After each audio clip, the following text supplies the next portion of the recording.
All right, fellow Chunners, before I begin this video, I thought that it would be very interesting, or actually very useful, since I'm doing a rookie to Grandmasters run, that I could teach some combos, some basic pressure strings that I normally use in my matches.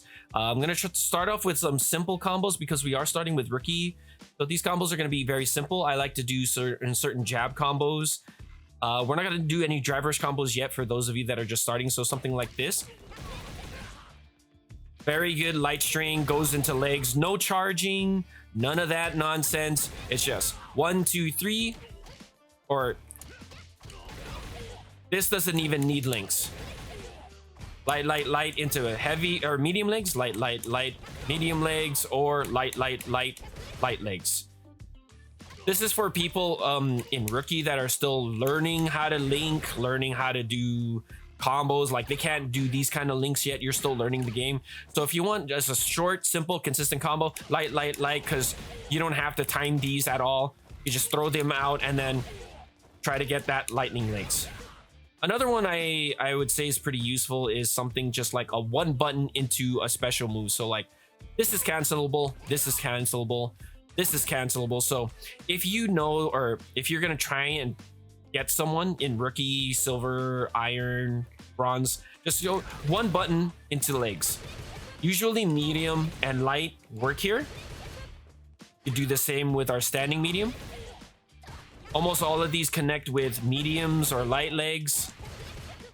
The heavies, you can go into heavy. So like back heavy punch goes into back heavy legs. But you get the idea, right? We're trying to keep your combos really simple because you guys are still learning the game, which is absolutely fine. Welcome to Street Fighter. Keep it simple. So the idea is you learn these kind of simple cancel combos and you start to build up when you start to trying to build that mindset of when you're able to use these kind of combos. Now, these are far from great and very risky to learn, right? But it's at least getting you started to get used to canceling at a certain time. You're building that muscle memory. You know, you're doing easy stuff so you're not overwhelmed trying to do some combos to get your damage. You're just keeping things simple, right? And then, of course, anti-airs, right? Let's have Ryu let's just do some quick I know I don't really like this kind of practice, the anti-air practice, but I'm gonna teach you one button to anti-air. That you just press stand, medium kick. Now you will need to get the timing down because it is a bit of a timing thing, but honestly when it gets to a certain range you just press the button, boom. Okay, you don't have to do tensho. I don't expect rookies to get this, you know, like people who are still learning the game. This was a difficult move for me. I still hate down, down. But yeah, just do stand, medium kick. Stand, medium kick. That's it. So once again, you're doing easy stuff. This, right? Okay. So you don't have to do anything. You don't have to do crazy down, down motions because this is kind of hard to, you know, get on reaction to a jump. But just do this. That's it. Just this. When they jump, stand, medium kick. Don't do this yet, because this is kind of requires more timing and requires you to be a lot earlier. But just do this. Do this, and then just do your simple combos, right? One buttons into legs, no charging and stuff like that, okay? Now, for those of you that are getting into the higher level of things, I want you to, like, you know, there's certain combos that you can do, like these kind of links into your medium legs. This is hit confirmable. So if you see that they're blocking it, you could just not press legs. You can also do your stand medium into crouch medium. I think this is very useful.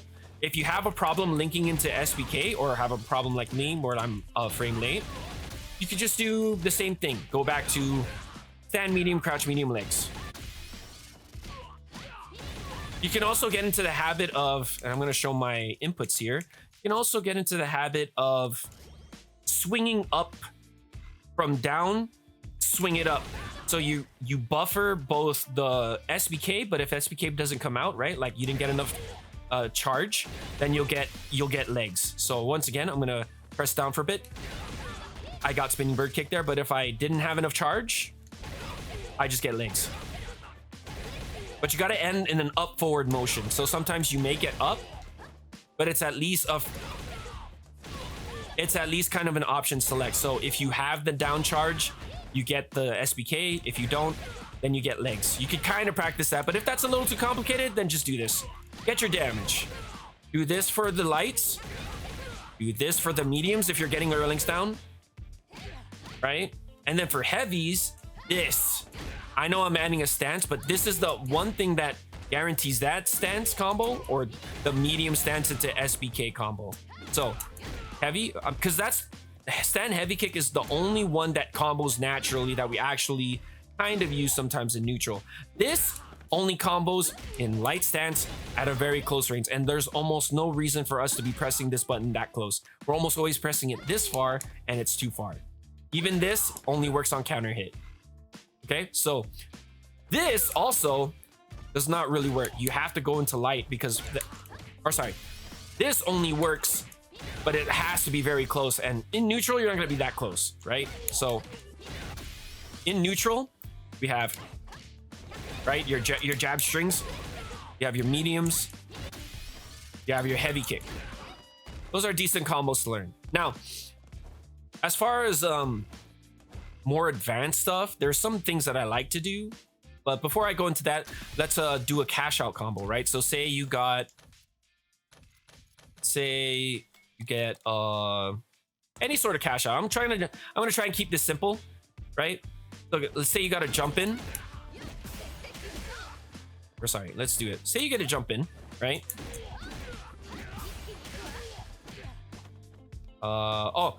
Say you get a jump in, right? You could just go for this, because every Chun that's, you know, in the medium ranks, right? Like if you're in gold, you're in platinum, you guys got that string down for Chun-Li. Back, standing medium punch, back heavy, crouch light kick. You guys got that. So that's an okay cash out combo, right? And then you can go into your super, whatever super you want, right? Keep it simple. Now you can do other things. So like there's another one that you can do where it's just like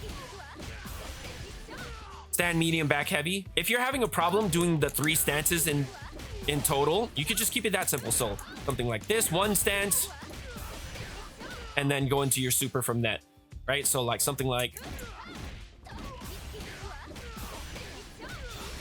you have a lot of time to buffer your super. That's a very simple cash out combo. So that's for people, I would say, like still learning how to do the stance, right? Stance is not easy. It's kind of hard. I still drop this shit sometimes. It's absolutely fine.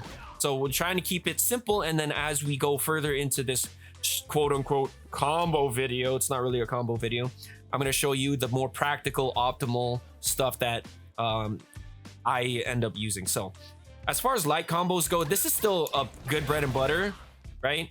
But if we're going into the more optimal stuff, then you need to be very comfortable landing the stand medium, crouch medium into spinning bird kick. The only tip I have is the moment you press your stand medium punch, you are already charging your down motion or your spinning bird kick, right? So if you see my inputs, the moment I press my stand medium punch, I was already pressing my down on the D-pad of my controller to charge my SBK. So,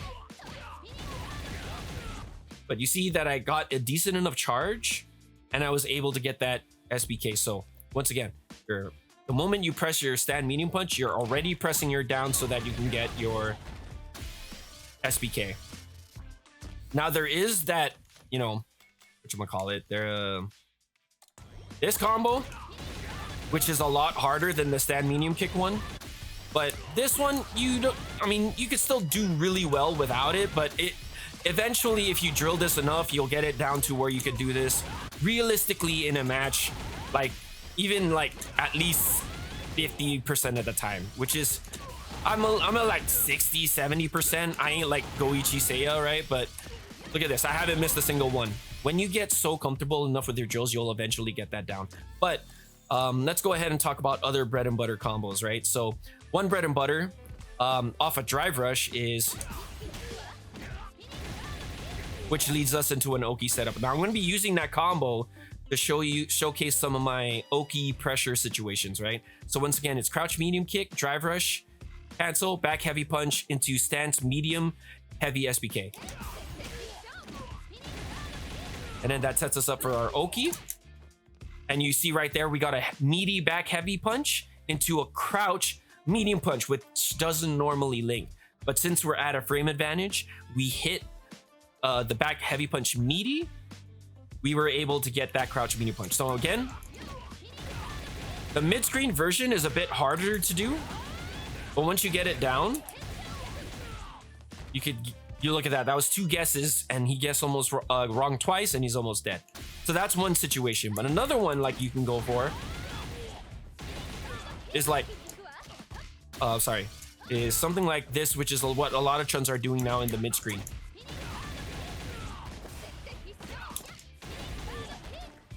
So I'm gonna slow that down, or I'm gonna do it again. Or sorry, we don't even need to do that. EXSVK. So the trick to doing that one is while you're drive rushing, right before the drive rush ends, you kind of whiff a jab, and then you go straight into your crouch medium kick, stance light punch into your light SBK. So I'm gonna do that one more time.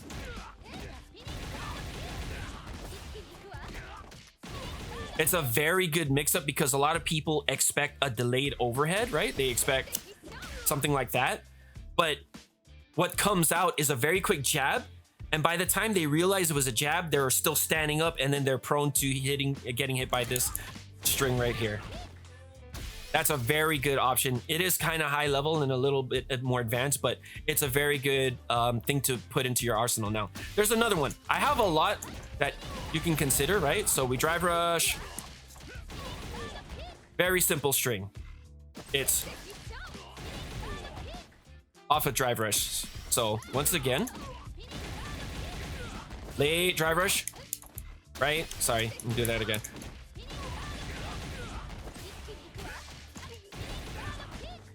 Easy stuff. And then there's one more that I sometimes go for, especially if I'm in the mid screen, right?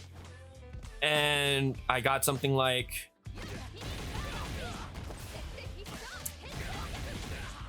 I use that sometimes, just because sometimes, like, even without a drive rush, right? Let's do it without the drive rush.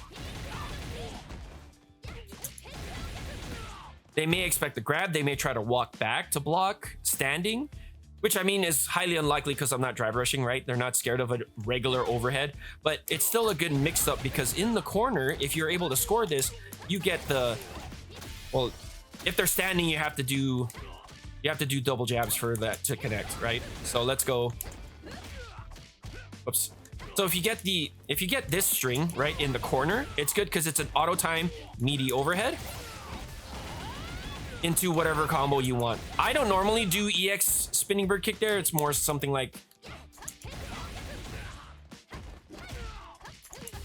whoops.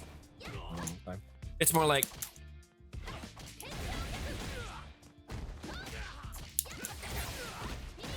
into another knockdown. 2800 damage for 1.5 bars spent because you build some as the combo was going on is absolutely perfect for me. Now, if I'm like, what other mix screen? Oh, and then of course, if you get a knockdown, dude, just dash grab. I know it ends our Oki basically because they back roll. We don't get shit off that, but you know, you have to mix it up. If you see when you see the matches later on, you'll see that I am mixing up all of these, right? This. Sorry, I'm mixing up the I'm mixing this up. I'm mixing this in. I even throw overheads here and there. I mix in this. You know, you have to mix it up. And of course you have to mix in grabs. And then of course you mix in the shimmies as well. So you get a grab, you look like you're gonna go, and then shimmy. You have to mix it up. If you went for one thing, my rule of thumb is if I went for this last time, especially on Oki, I'd mix it up. Even though later on I'll say sometimes like, if it worked one time, I'm gonna do it again. Oh, you thought I grabbed twice? I'm gonna grab a third time. You know, it's per the situation. And with Oki situations, right? You have to mix it up. Otherwise, the opponent's gonna be privy to your normal habits and will start to counter it. Now, as far as cash out goes, right? There's different cash outs. If we're in the corner, Or let's do mid screen, because mid screen's kind of interesting.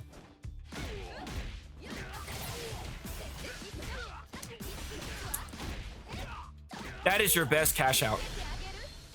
Now, it's a lot for me to say exactly each and every one of those inputs. So it's basically doing an EX kick hook in mid screen, but you're going to combo into your light stand light kick instead of your stand medium because it's too far. And then this won't connect because it's way too far. So once again, it's...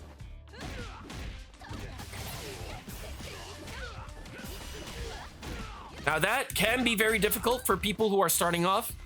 My fierce button's a little broken, so that's why it drops sometimes.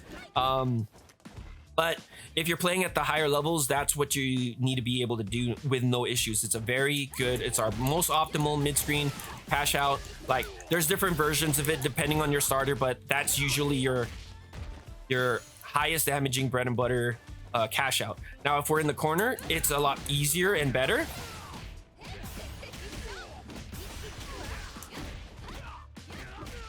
Right? That's another good cash out.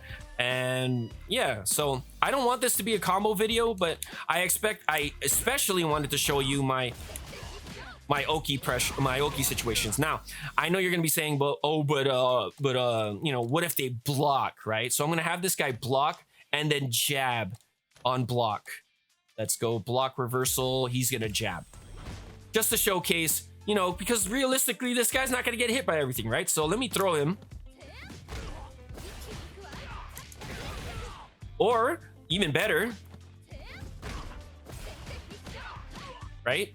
You were gonna go for the crouch medium punch anyway because you figured he was gonna fall for the frame trap, and boom.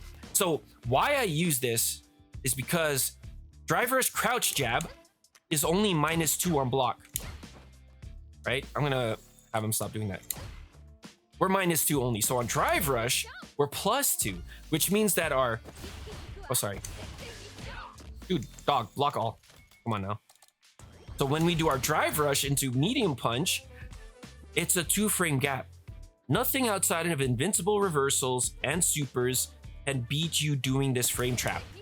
He has to block. If he presses any button here, he's gonna get frame trapped. If he presses any buttons after this into a jab, which is what you'll see me do a lot in the matches, that's 2 frame traps.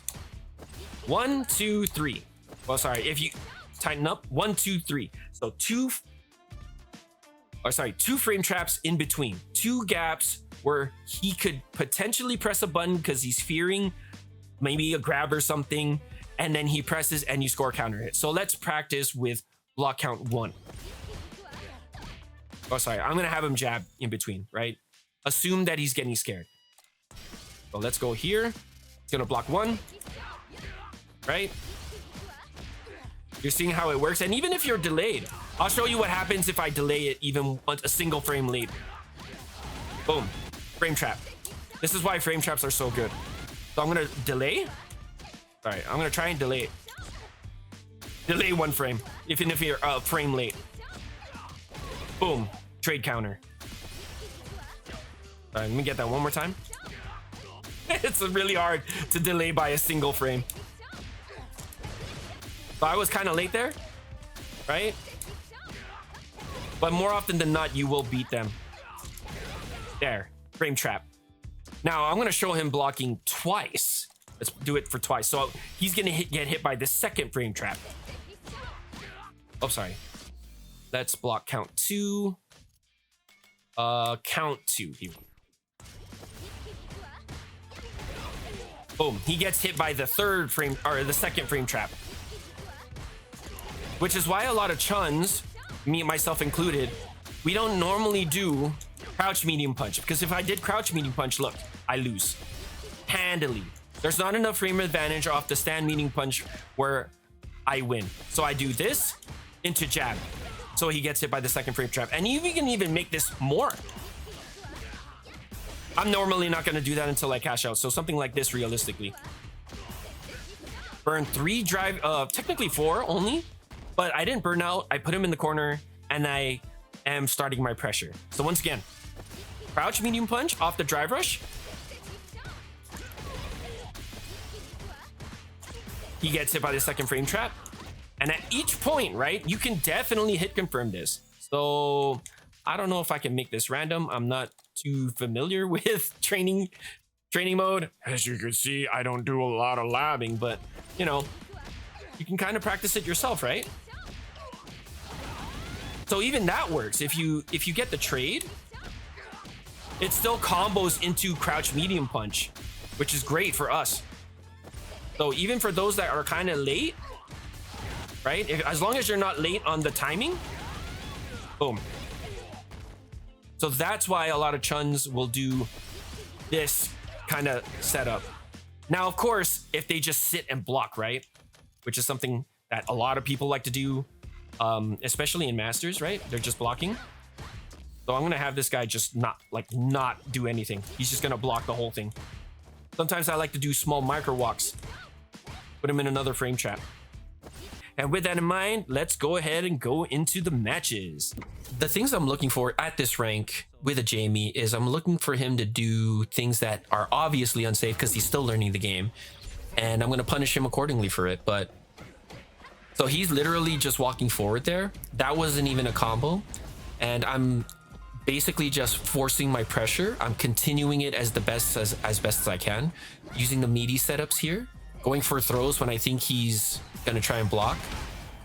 I did a drive reversal there to stop the free get-in card with drive rush, and I do it again. I'm literally reacting to the crouch medium kick. I'm not reacting to the drive rush because that'd be too late. Because most people do a crouch medium kick and then immediately drive rush, almost always. So he's trying to now score free drinks. I try to stop that from happening. And he jumps, I anti-air. I know Tensho's a bit hard for people, but if you can get that down, you can anti-air, stuff like that people will try to use against you. Do into a launcher combo there. And then I hit confirm the jump in. And then just do a basic cash out to get the kill there. Now I know you guys in this rank are not going to be able to do those kind of combos yet because you guys are still working on how to do your certain moves. But eventually you guys will get there, but Jamie is an interesting character because this guy started to palm and it was very safe, so I had to just kind of stay. I tried to check the drivers there, that's why I got hit. You have to respect that stand medium punch. It is very, very plus on block. I believe it's +2.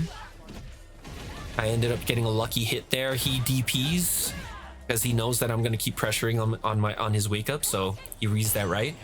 I didn't even bother checking that drive rush because Jamie's stand or forward fierce is goes very far, so if I wasn't ready to check it, I would not even try to bother. I missed the sweep punish there. That's pretty bad, but I'm not worried. I'm just playing a more solid game, not letting anything frustrate me, keep the anti-airs going the best that I can. Now that he has dive kick, it's actually kind of hard. He gets a good hit here but doesn't really capitalize on it. Gets another one here. He could have killed me. Unfortunate for him, but good for me. And then I score the hit and I go straight for the kill here into a level 1. So that was like twice or 3 times he could have killed me. But they're still working on their combos at this rank. So no fault of his at all. He's still learning the game. He's still learning his character. I get a good whiff punish there. I tend to throw the stand fierce that far, and I'm almost always ready to do a cancel. That's how I was able to translate that into a knockdown combo there. I do the frame trap. I do the trade combo. I know that's a little difficult for a lot of people to recognize. And then I go for the kill here. So I know I'm doing a lot of advanced stuff here and there. I say I get the kill, but Chun does not. We have so much scaling before we even do our level 3. So I know I'm doing a lot of advanced stuff here and there. But a lot of this stuff that I'm going to talk about can translate to you even just doing simple combos like, just doing jab into legs, or, your stand medium punch, crouch medium punch into legs or SBK. Keep the combo simple and just apply the concepts that hopefully I go over easy enough to follow, and apply those combos for those situations. So here I'm doing some combo drills. Everyone does combo drills. Everyone does drills in training mode. It's one of the only ways you will ever get down your combos. Just practice. So Elena was not something I was ready for in a rookie rank. I expected more, a lot of like the Ryus, the Kens, the Lukes, you know, people, those characters that are not a DLC. You know, I don't expect DLC characters to show up in Rookie.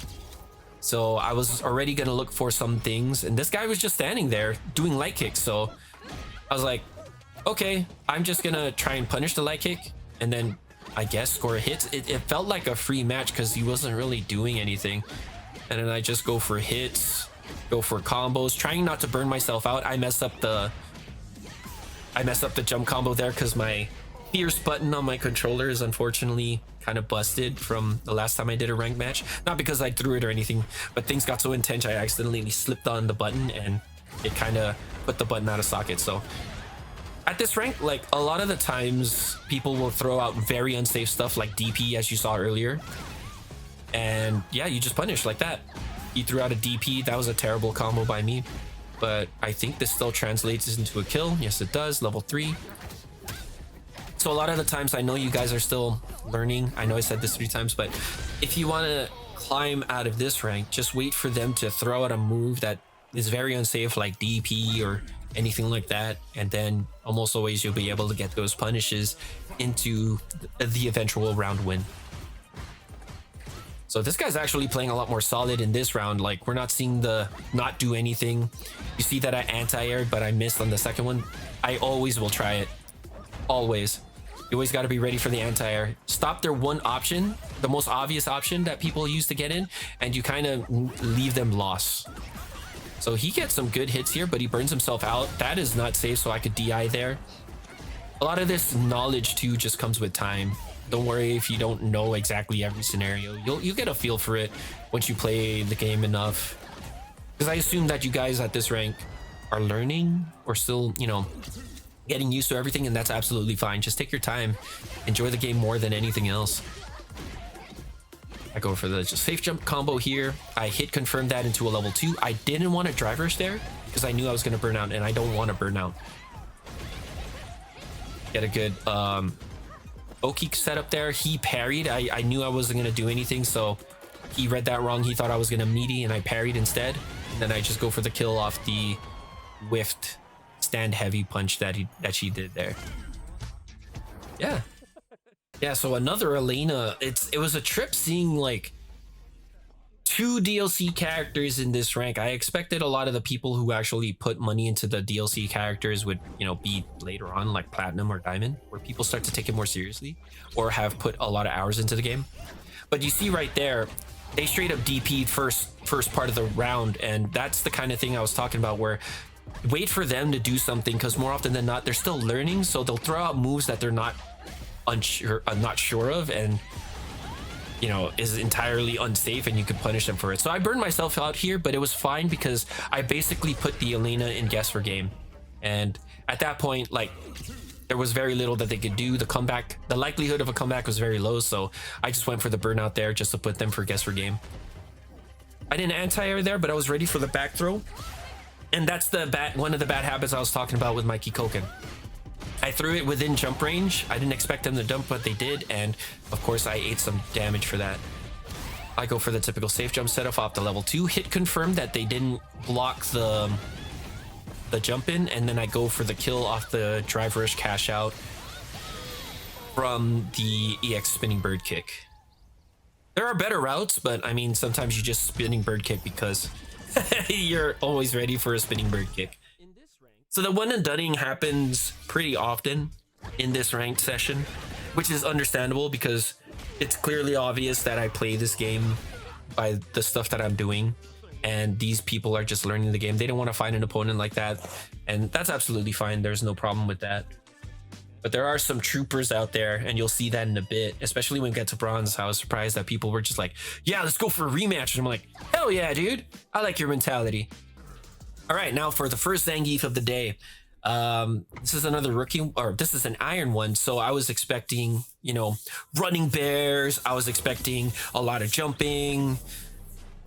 And there it is, there's the jump. And so in this scenario, right, we don't want Zangief to get close. So we pepper him with fireballs, make him do something crazy like that drive impact he tried to do. I'm peppering him with fireballs, making him frustrated, making him have to jump, pepper more fireballs, keep him out with jumps, anti-airs, And once we get a sizable distance, go back to throwing fireballs. He gets a good jump in there, but it doesn't lead to anything, so I'm back to throwing fireballs. Jump the running bear. I was almost not ready for that. And then go for the cash out kill there in the mid-range. But I drop my combo because my button is finicky. It's a little loose, so sometimes it doesn't register, or it registers too late. But look, I'm back to peppering him with fireballs, right? Throw a fireball, wait for what he's doing, throw another one. Try to mix up my timing here with medium, light, and heavy fireballs, but he gets a good DI there. Unfortunately, doesn't get a good capitalization. I was able to anti-air him, reset back into the neutral, and once again, we're back to peppering him with my fireballs. I decided to jump in just to mix it up here and there, but I'm back. So walking back, throw a fireball. It looks annoying. It is annoying to play against, but against Zangief, someone we don't want to get to close to us, it works. And he does have a level 2. He is modern, but he is not using it to counter my fireballs. So if he doesn't do it, I'm still going to keep doing it. He has not shown me that he's ready to level 2 my fireball, so I'm just going to keep doing it. He gets a couple of good grabs here off the DI initial, but I'm just back. I'm not worried. I just unfortunately was not ready for the DI there. And I think I'm almost dead here, but it's fine. I'm not in the corner. He holds parry for too long, and I just walk back. And unfortunately, I do a terrible sweep, and he gets the first round off of me there. But look, the basic game plan is just stand back, anti-air with stand medium kick, pressure when I can, but he has level 3, so I'm scared to keep going with my pressure. Just walk back, keep fireballing. I'm okay with this. I Tensho, keep him back out. But you can always do a stand medium kick here if you know, Tensho's a little bit rough, which it was for me in the first place, you know. Stand back, pepper him with fireballs. He does a level 2. That is not safe, so I pump out a level 3. I didn't need to, could have just parried, but you know, it's fine. It works. And then just apply my pressure because he no longer has level 3. That's why I drive rushed in there with a drive rush crouch jab. Because he no level 3. Zangief has no other wake up. His level 1 doesn't work. All he could do is drive reversal, and I'm not scared of a drive reversal. So there was no risk for me there. And like, look, I'm just back to peppering him with fireballs. Walk back, throw a fireball. He jumps. I try to get him away from me. Walk back, throw some normals, keep him out with anti-air, so I'm back to fireballs. I perfect parry the DI because he was so prone to do it. I was looking for it that time. I drop my combo here. It doesn't matter. I go for the kill anyway. There are a few times where I do drop my combo because, you know, haven't played in a week. It happens. But the basic game plan doesn't change. Walk back, throw a fireball. Throw fireball, anti-air when he tries to jump in. Go back to throwing fireballs. He does get good DIs here, but unfortunately is not able to convert. So back to fireballs. Jump the running bear. Holy crap, that was close. Go straight into a level 2. Probably could have did more damage with the drive rush, but it's fine. Now we're putting him in a bad situation. I get a good overhead. It's an unnecessarily complicated combo. You don't need to do something like that. You can always do drive rush off the overhead and go for the kill there. But the basic game plan never changed that whole time. We did 3 things. Walk back, fireball, anti-air. And of course, when he got close, we just try to throw some normals out, get him away from us. Once he's respected our normals, we go back to throwing fireballs. So this is our first jury. I think this is still in iron. I was expecting kind of the same kind of stuff, right? DPs, a lot of fireballs, full hot stocking, a lot of jumping too. So I kind of played a little bit of a waiting game in the first few seconds just to see what they would do. And yeah, keep the anti-airs going, throw fireballs, kind of frustrate. I'm still observing at this point. And I start to see that, hey, this guy likes to drive rush a lot. So I start applying pressure. I do some meaty setups that I think I go over in the game, but I can go over some more. It's one of the, I wouldn't even call it basic. It's a frame kill meaty with the crouch medium punch in the corner to a back heavy that makes you plus enough to get your crouch medium punch together. So I do keep him out with an anti-air. I do try to use stand medium kick as often as I can, because Tensho is still difficult for a lot of people, like it was for me. That's not a combo. I don't know why I went for overhead there. Double jump gets him in, but unfortunately he's not able to finish. I punish him accordingly, start my pressure off his knockdown. Was able to try and hit confirm that jab. I think I try to go for a kill here. It's not going to kill, but it is going to put him at guess for game and make him guess. So I just stood back. I thought he was going to try and do like a super, because it seemed to me that this guy kind of knew what he was doing.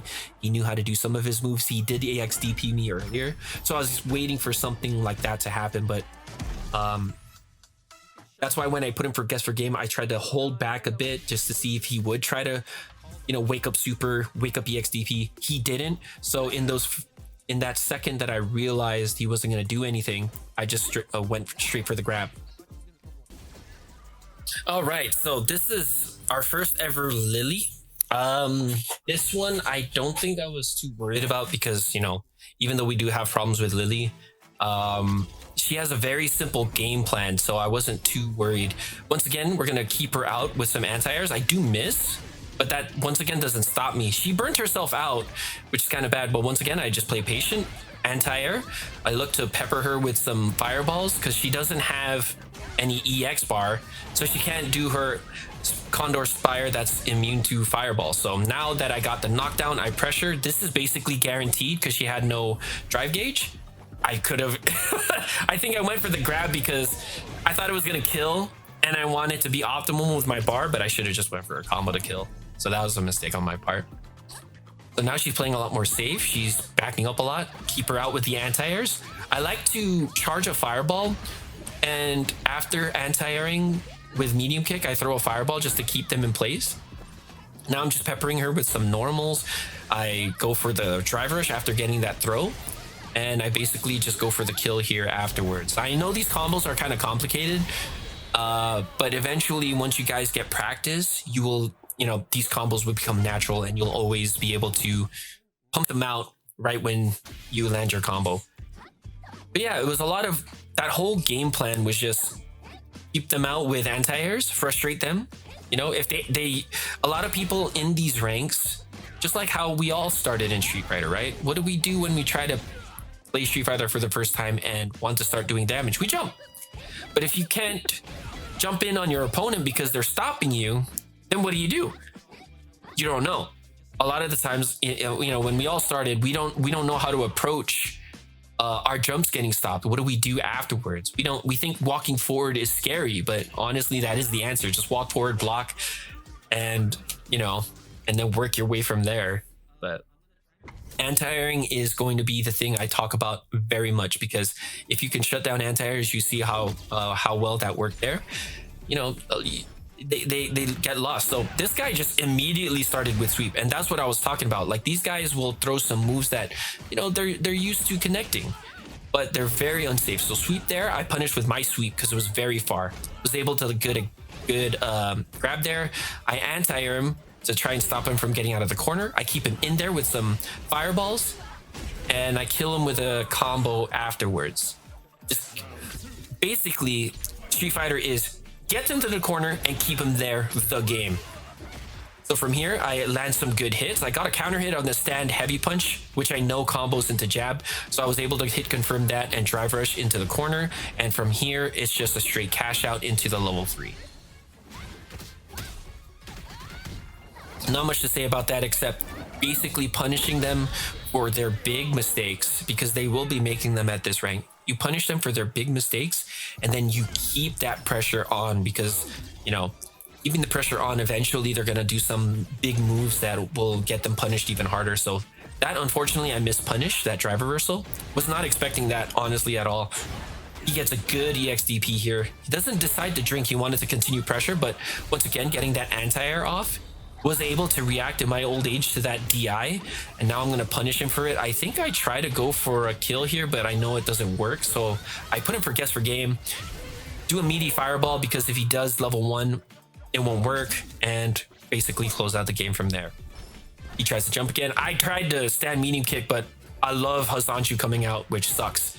This is why I do Tensho instead. Never have that issue, but I have a whole sort of different issues. So he wakes up super here, which is a very good call by him. He knows that I like to meaty, so he's adapting to what I like to do on his wake up. Does a couple of stand heavy spam. I just walk back, look to punish that big button, and I do. Now I properly punish the drive reversal, and that's our staple combo here. I go for something a little fancy and extra. Definitely not worth it. I guess it was worth it for the guess for game, yeah. But I wouldn't normally throw out a level 2 in that scenario. I would say he was a very decently solid Jamie. Honestly, he started to adapt. He still was jumping a lot, but you notice that after that first sweep got punished, he stopped doing it. He started to adapt. He knows that I like to pressure on his wake up. And what was his answer? EXDP level 1. Those are decently good answers. So you have to play this game of being adapting to how your opponent adapts to your wake up, to your pressure, and to what you like to do. And that's where the high level and the very interesting nuance of the game comes in. You'll see this all the time with players, right? High level players especially, like, you know, Lashar will do something on someone's wake up, and they'll register that, they'll know. So the next time Lashar's thinking, oh, he's thinking I'm gonna do that because I did it last time? No, I'm gonna do something completely different. But then the player's like, wait, what if he knows that I know that he's gonna do it again, but then I don't, you know? It becomes this very interesting game of, he knows what I know. I know what he's thinking, but he knows what I'm thinking. That I'm thinking that, you know, I know it sounds complicated and very like, whoa, far out, man. But it's honestly like very interesting, these spine games that go back and forth. Adapting to how they're adapting is very fun. First Ryu of the day, I expected far more. So I'm expecting a lot of Hadoukens, a lot of jump-ins, a lot of Tatsus. There's the first Hadouken. So I'm just playing. He loved to do that move, by the way, that forward heavy kick, if I'm not wrong. I hit confirm the 3 jabs here. It's not really worth it damage-wise, but it's just to start my pressure. Because once I score that first knockdown, I can get him really close to the corner and then start to keep him there and frustrate him with some fireballs, anti-airs to keep him in there. Like, it doesn't matter if I'm getting hit by any of these if he's the one that's still in the corner. And I think I go for the kill here. That's not going to kill, but one more attack, it's basically game. Crosscut Tensho. That's not really consistent, but I still go for it anyway. So he throws an EX fireball. Unfortunately, I get the hit, but he did a sweep. Always be able to punish that sweep, either with our own sweep or, you know, crouching medium kick combo. We're back in the neutral. I try to read a fireball with that Azanchu, unfortunately not. So here's an example of using the stand medium punch combo to punish Tatsu. It's not our most optimal punish, but if you weren't, you know, if you're not ready on the timing, dude, definitely go for a stand medium punch combo. I did an advanced, I would say pseudo advanced wake up combo there with the dash, with the jab, crouch medium kick into stance, light punch, SBK.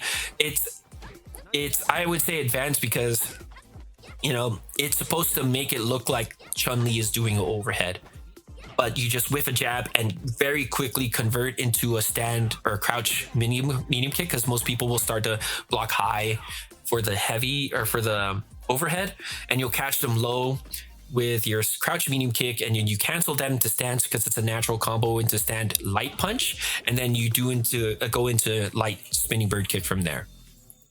I was not expecting a Viper this early, but I was looking for, right, burn kicks, a lot of burn kicks. I was not expecting a lot of seismos, but I was expecting a lot of burn kicks. So first thing he tried to do was jump, and he got punished for it. Now he's in the corner. I'm going to keep him there, keep my pressure up. Unfortunately, I dropped my combo and eat a DI here, but that's fine. He has pretty decent combos. That's a decent B&B for Viper. She unfortunately tried to DP in front of my face and it missed, so I just waited and punished to get the kill, get the round there. Yeah, so I was eating a lot of those EX Thunder Knuckles because I'm not used to people just straight up converting into Thunder Knuckle here. So I was like, okay, you're pressuring me too much, EX DP, get off me. Now we play the neutral. I punished the very delayed burn kick because that is not safe when they delay it that much.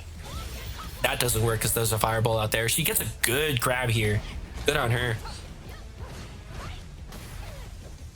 And then I just try to find my opening here. I did jump, and unfortunately the jump didn't work. And I was able to score another hit not long afterwards and convert it into a level 3. Now that Hazanchi level 3 is something that you guys can combo into especially since my right fierce was broken. I didn't trust myself to, in certain times, to land the air combo. So I'll combo into light Hazanchu into level 3 because that almost will always kill at a certain range, and I just do it anyway. So here I'm peppering with some normals in neutral, trying to figure out and try and hit confirm something into a combo. I eat a burn kick. I'm like, okay. She whiffs grabbed. I was already throwing out a medium kick, so that's not something I was reacting to. Go back to the neutral, throw some fireballs, make sure to anti-air. I use heavy Tensho there in case she tried to delay burn kick. And she threw out EX. That was not a punish. She tried to press a button off that. That's supposed to be safe. But she threw out a button and got counter hit. Because she's minus after EX burn kick, but yeah. I'd say this Viper is not bad. You know, has some pretty decent combos. I messed up the the combo there. Oops. And I spent 4 bars here to react to the DI, but I put her in burnout too, so I guess it wasn't all terrible. And then I go for the heavy spinning bird kick ender for more damage and for more corner carry. Then I did a meaty crouch heavy punch because, you know, I wanted to apply pressure, but I did see that she didn't block and got hit by it, so I was able to convert that into a combo. If for those of you that are, you know, struggling to cancel your crouch heavy punch, it's that second hit.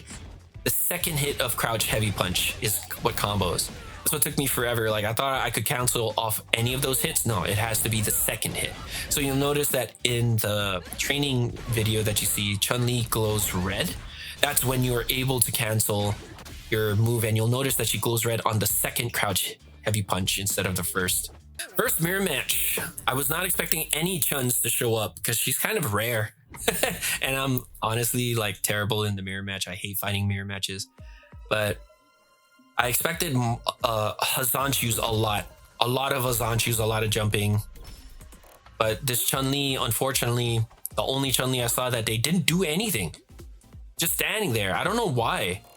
Maybe they saw that I was on a 15 win streak and decided I'm not going to play, but yeah.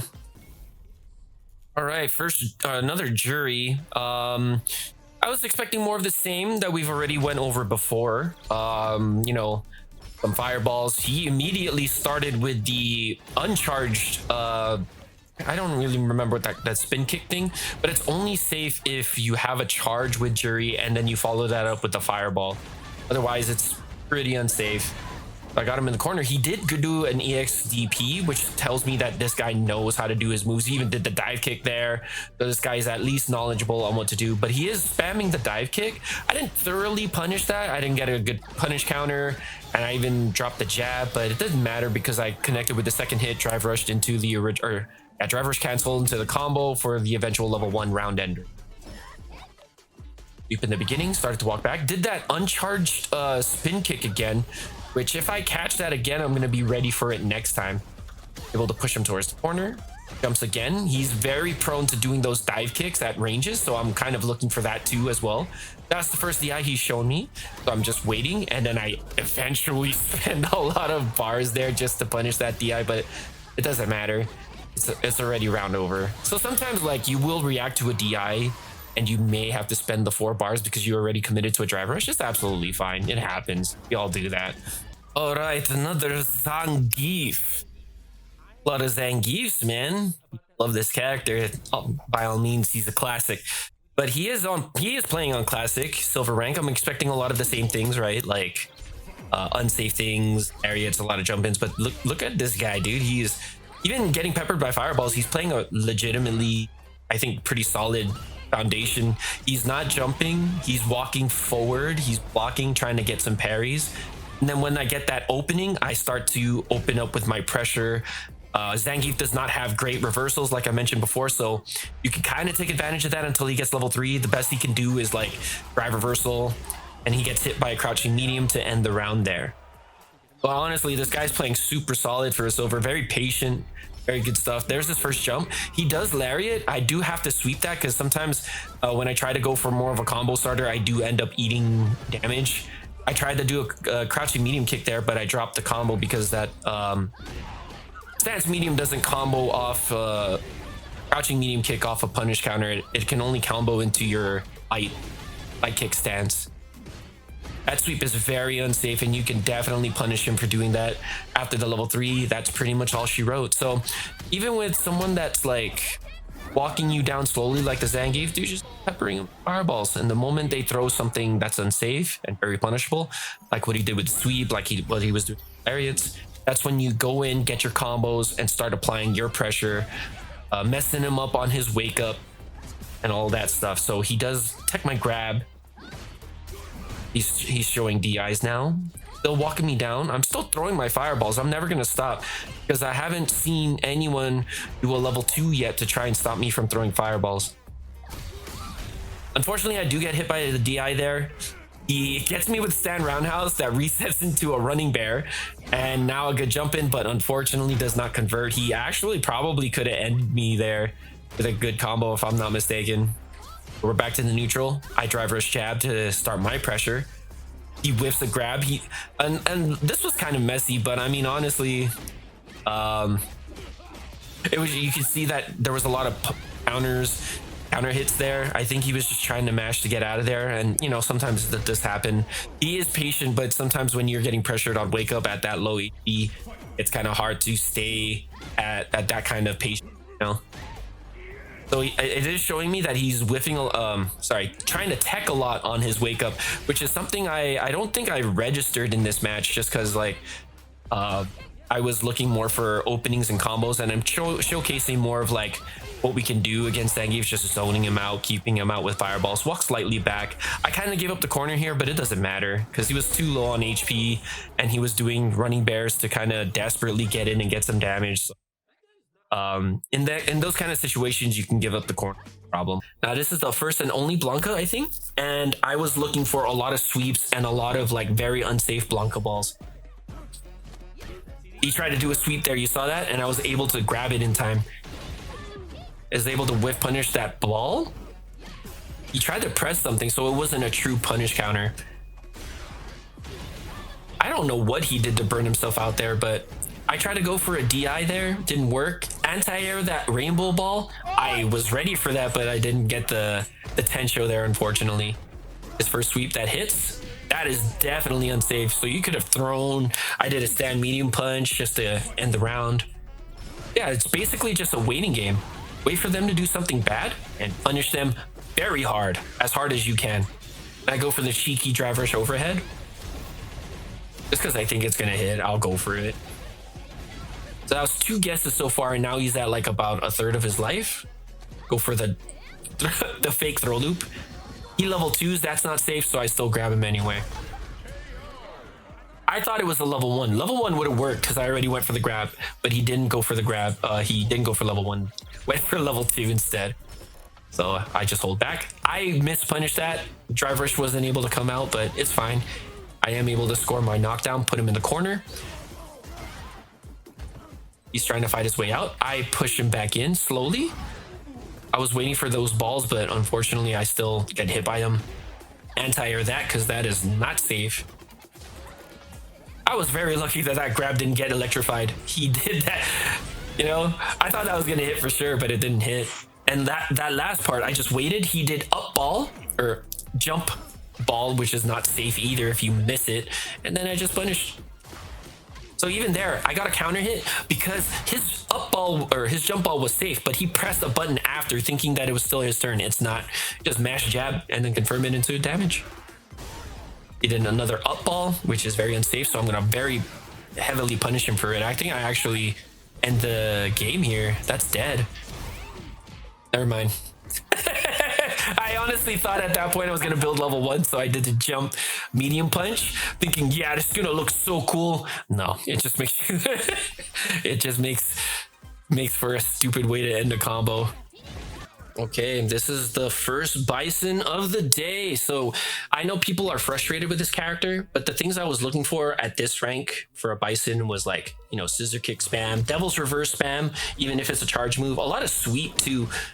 There's the scissor kick. I show you that light legs is a great punish for misspaced light and medium scissors. I get good hit confirms there. I convert the meaty back heavy punch into a combo. He gets a good read on me and is able to get this damage for free, but leads into bomb, EX bomb on block, which is not safe. So I put him for guess for game. I just wait for him to do something bad again, and he did with the regular Psycho Crusher, and I was able to punish him with just jab stand around there.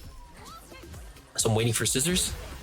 Throw fireballs, just make it like, you know, make it so that I'm not doing anything. I want to be more proactive in neutral. I think I did a micro walk, which is why he was able to walk forward there. Get the Tencho. Keep him relatively close in the corner, but he gets a good EX combo. Does not place the bomb on me. I was very surprised there. I think there he tried to do his double reverse, but it didn't come out. And once again, just like with the last round, wait for him to do something that is very unsafe. Regular Psycho Crusher is very punishable. So I punished him and ended the game or the match with level 3 there. But I know a lot of you guys aren't even in the silver ranks, but this is for those, you know, Chuns who are still relatively new and are, you know, in these, you know, lower bronze, silver, gold ranks. It's absolutely fine. Nothing wrong with that. Everyone learns the game at their own pace. Once again, he does do a very unsafe Psycho Crusher, so I, of course, punish him for it. Don't spend a lot of meter. I never spend more than 2 or 3 bars per combo unless I'm going for a kill or a guess for game scenario. It's a very good rule of thumb to have. Miss scissors. That's not even a punish. I think I tried to go for a legs punish, the light legs, but you know, if you have the down charge and then you end with an up forward, you will get spinning bird kick because the game prioritizes spinning bird kick over legs. I can't do anything. I have to hold a lot of this. And then I'm just able to throw a fireball because he was too far to do anything else. And I know a fireball would at the very least trade. So that's why I threw it out there. Punish that with legs again. That was a late scissors, if I'm not mistaken. I get the corner. Now I'm just going to pepper him with fireballs. I go for a dash grab, which doesn't work out, but I'm able to at least punish him for getting out of the corner, not making it completely free.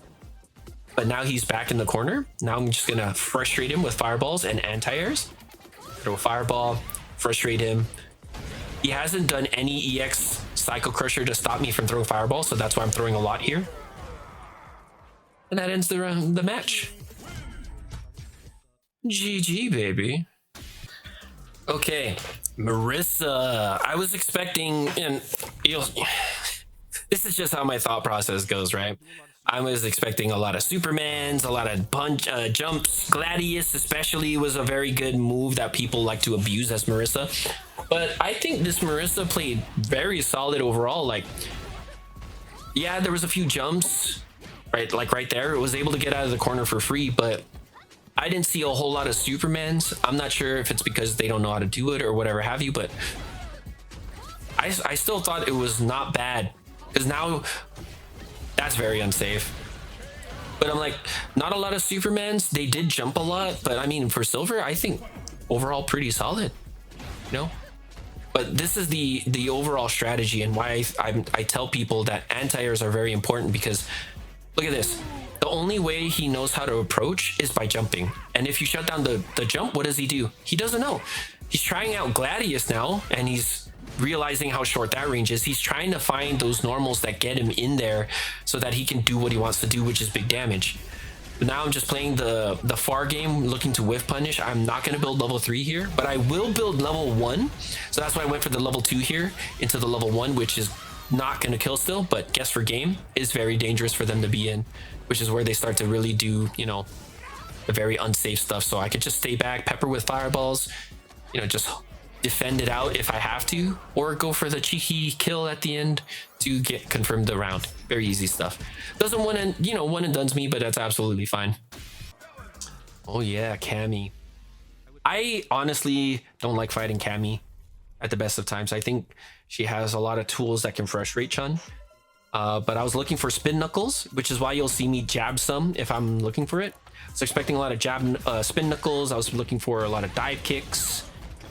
Because those moves are so good. She did EXDP, which made me realize that, like, okay, this Cammy knows what she's doing, at least when it comes to her moves. And modern combo, very good stuff. So I'm starting to respect this Cammy a lot more. Like, decent movement. There's, you know, that spiral arrow was not safe, so of course take the damage where you can. But I think this Cammy was playing not bad. Knew exactly what to do when wanting to get someone off her. Knew at least a combo for the modern button anyway. A lot of DIs thrown, so now I saw 2 DIs and I'm expecting her, okay, so she likes to utilize DI as part of her game plan, and that's why I was able to react with that, because I know she liked to do it.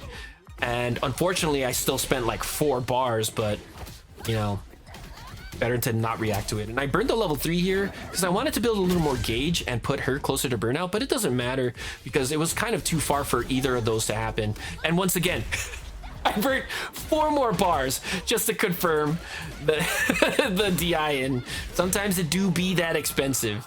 It honestly does. And now we're in the gold ranks. This is where I'm expecting people to, you know their moves in and out. Like, they know how to do all their special moves. They may have a combo or 2, but I'm expecting them to at least like have all of their stuff down pat, like their special moves and whatnot. So she did hit me with a DI. I still have not fully like stopped all of her DIs except for like the 2 where I spent the bars. I did stop hooligans. I was not expecting her to do so many, but now that I see it, I'm looking for those especially too. I didn't see a lot of spiral or spin knuckles, so I realized she doesn't do it. So I put that further in the back burner and stopped looking for spin knuckles until at this range. And then, see, at a certain range, I'm like, okay, the one thing she could do to easily close the gap is spin knuckle. So both times, boom, you saw me stuff 2 spin knuckles. And here I go for the go for the burnout. Even if I put myself in burnout, I'm not too worried because I'm putting her at a low life disadvantage. So I just wait. I thought she was gonna wake up super. I patiently go for the grab and get the round. So at certain ranges, I'm not looking for spin knuckle. If she's close, she's not gonna spin knuckle. But at certain ranges like that, boom, spin knuckle. And I got tired of getting hit by DI, so I got more patient and pressed less buttons. So I was able to perfect parry that DI, get the overhead for the combo into the corner, into a good strong Oki situation for me. She gets the EXDP. That's fine. I'm trying to keep this corner. That's why I'm walking forward. She tries a DI. I try to perfect parry. Don't get it. It's fine. Go for the meaty setup. I whiff, or I shimmy for the grab, but it's fine. And at this moment, I was like, okay, she's low on drive. She's low on life. If she doesn't do anything here, she's gonna lose. So there was a good chance that she was gonna do another EX DP or wake up super. And luckily I called it because, you know, at that low life, you're like, okay, I gotta do something here, right? More often than not, people will do something on their wake up. That's where the mind game, that's where I'm like, okay, I'm gonna play a little bit more passive. I'm gonna wait to see what they do. And if they don't do anything in like the first millisecond or whatever, when I register that they're not doing anything, I go up for a grab or do something like that. First Honda of the day. You know what we're expecting here, right? We're expecting butt slams. We're expecting headbutts. We're expecting a lot of shenanigans in those regards. But look at what this guy does. Hands. I was not expecting that, so I kind of threw out a Tensho accidentally there, and there's my button acting up again. But this guy does not throw butt slams. He's throwing a lot of hands. I was not ready for that, and then he just walks back. Then he throws headbutt, but then he does a neutral jump, walks back, and then he's back to the hands. I have to respect that. I think that's plus, so I have to respect. I'm not sure if it's plus without the charge, but I've been hit by that so much that I usually just respect it. I'm not labbed it. He gets a good jump in here, and he knew, look at that. Even if that was a modern combo, that was a big combo that I have to respect, that I gotta be wary about throwing fireballs at certain ranges if he's looking for a jump in. So I was getting a couple of good reads on him here. I anti-air his attempt. I make him whiff his command grab. Unfortunately missed the kill there, which could have ended badly for me, but luckily enough, I was able to close it out with a crouch medium kick. So now I'm approaching this match a lot differently. I stopped throwing a lot of fireballs. I slowly walk up and block to see what he's trying to do. He whiffed a command grab again, which was something he did too in the last round, and I tried to remember that. So now I'm playing more offensive heavy, looking for those command grabs, applying pressure because it looked like he didn't like blocking. And then I tried to go for a level 3 combo, but I got spinning bird kick instead of legs, but it didn't matter. Close it out with grab, and I don't think he rematches me here. Yeah. But you see already how different people are playing red and gold. Like, I'm not sure if that was a modern combo or whatever have you, but that combo was significant enough to make me realize that, like, okay, we are playing with people who actually know what they're doing. Even though that guy didn't do a butt slam, he knew how to do his command grabs. He knew how to do his headbutts. He knew how to do his hands, which was kind of like, you know, throwing me off in the beginning. He knew how to do at least the majority of his tool set, which is why, you know, which is the thing I was talking about, that we are dealing with people who are, you know, knowing what they're doing the further we go up. And that's where the game plan starts to change a little bit. It changes only a little bit, but at the end of the day, it's basically just score knockdowns, keep pressure up, put him in the corner, don't let him leave, and then slowly whittle down their HP gauge. Ken. We all know what we're looking for here, right, boys and girls? A lot of Jin Rise. I was looking for Jin Rise for days, and Dragon Lashes too. And some fireballs here and there, because at around, I think, like Diamond and Platinum, those Kens will look to neutral skip with Dragon Lash. And you will see, I think he does a few here that I have to respect, because hard kick or heavy Dragon Lash is +1. So I don't want to press anything. I have to respect it. First thing he does, I think, is to do the run. Yeah, very good on him. You see already how he's moving is far different than the people that we met earlier in this video. He's already moving. He backdashed my throw, which was very good on him. And then look at him. He's applying pressure, continuing his pressure on my wake up. He knew the drive rush stand medium punch. Unfortunately, it didn't translate to anything for him, but you already know there's a game plan forming. There's foundations there. Keep him in the corner. That game plan never changes. Keep him in the corner, pepper him with fireballs, frustrate him.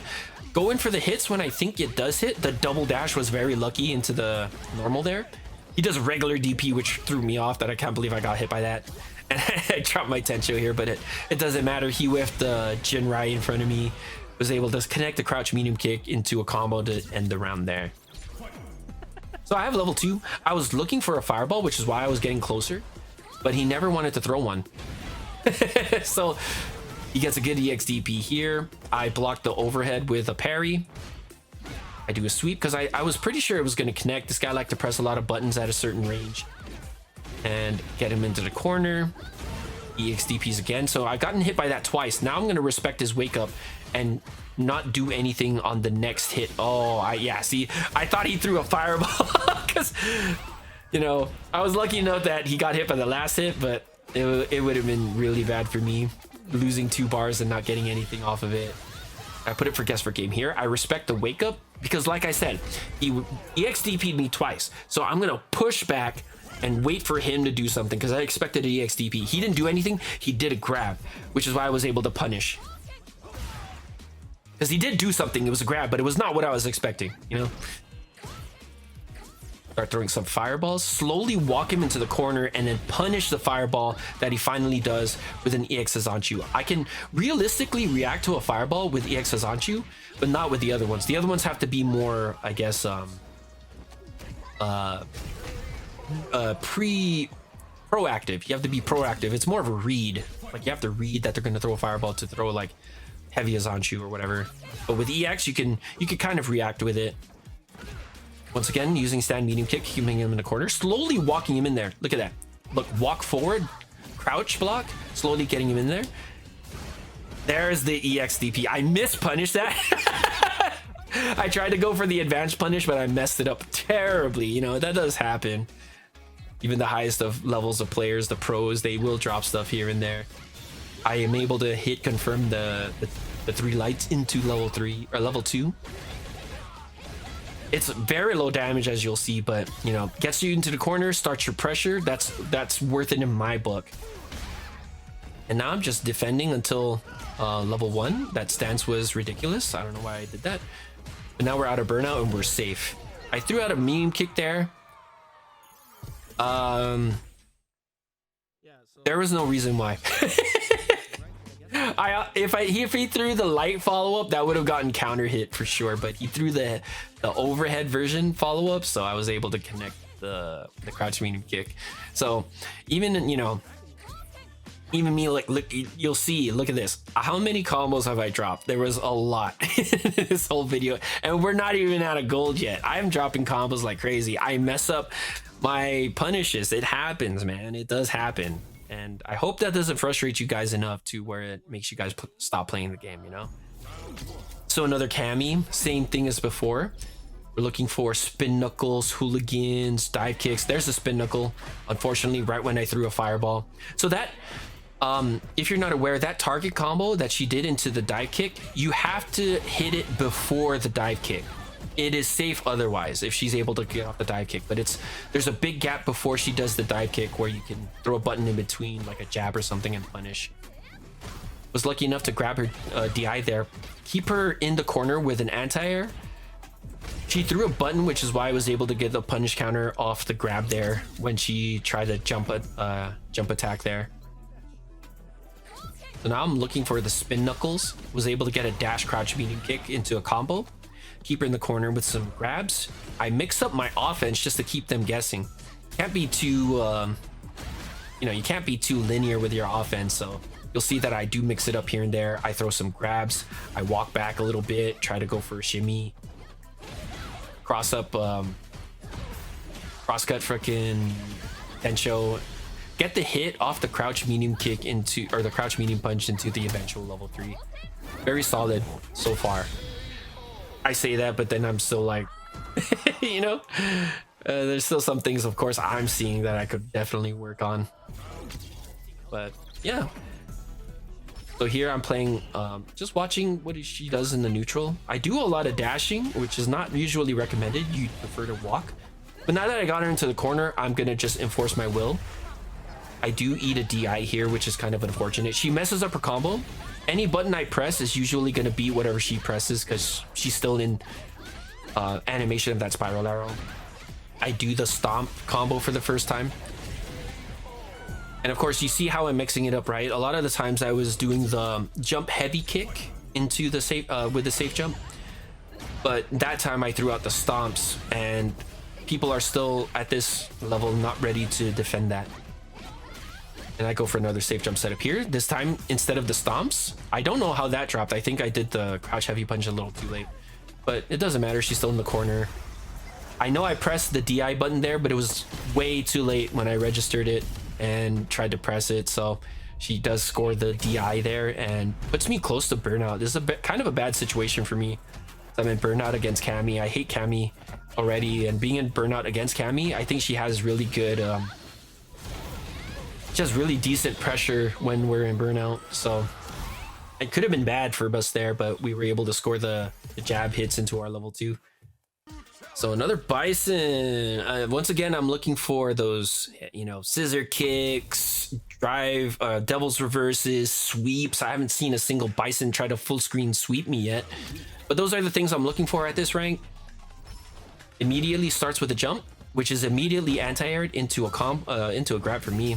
So here I'm starting to employ the anti-drive rush cancel for me, because everyone in the lower ranks, even at low masters, they will do a crouch medium kick and almost always cancel into a drive rush, which is why I'm able to shut that down with a drive reversal. Because once I see the crouch medium kick, I'm automatically assuming that you're gonna drive rush cancel, which was right twice, and he has yet to stop doing that. So each time I'm gonna do it. I did burn myself here, which is kind of scary against Bison, but he's so low that one single hit will kill, and it does right there.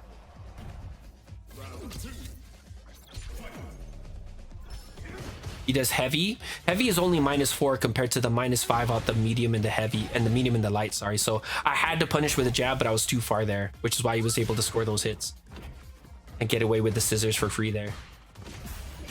Was able to score a crouch medium kick, which leads me to starting my pressure. I go for the overhead. He blocks it. Very well done on him.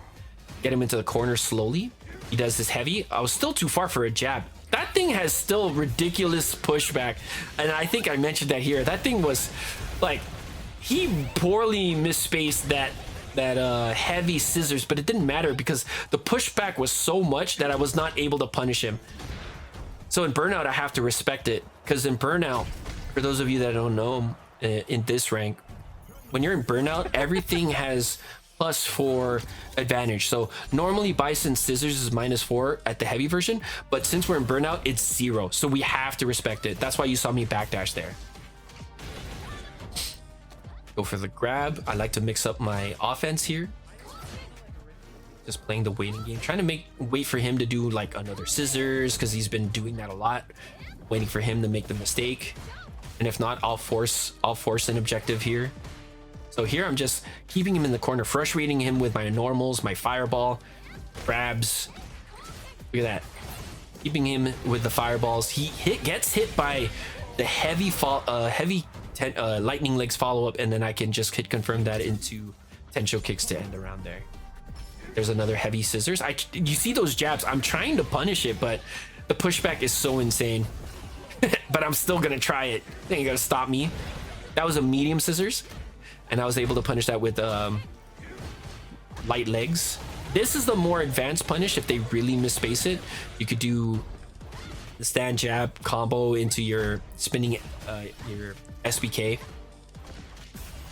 I hit confirm these jabs into, I think I tried to go for a kill here, but it's not gonna kill. So I just go for guess for game, get him low enough to where he's gonna panic, do something, which he hasn't yet. So I expected him to do it here.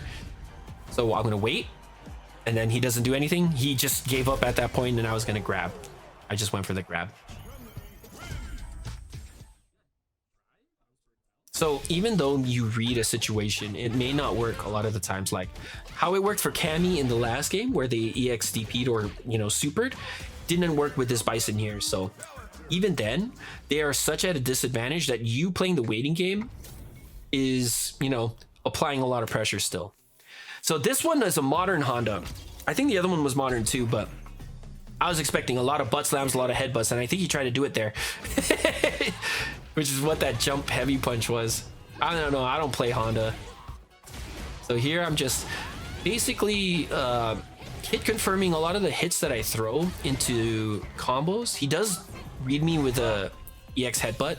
So now I saw the first butt slam. I know that this guy knows how to do the, you know, the cheeky Honda shit. So I'm gonna take advantage of his wake up because I'm at such a health advantage that I could afford to make a few mistakes. So now I'm gonna wait for a I was not expecting that. I was expecting a butt slam, but I was still able to punish at the very least with a jab, grab, sorry.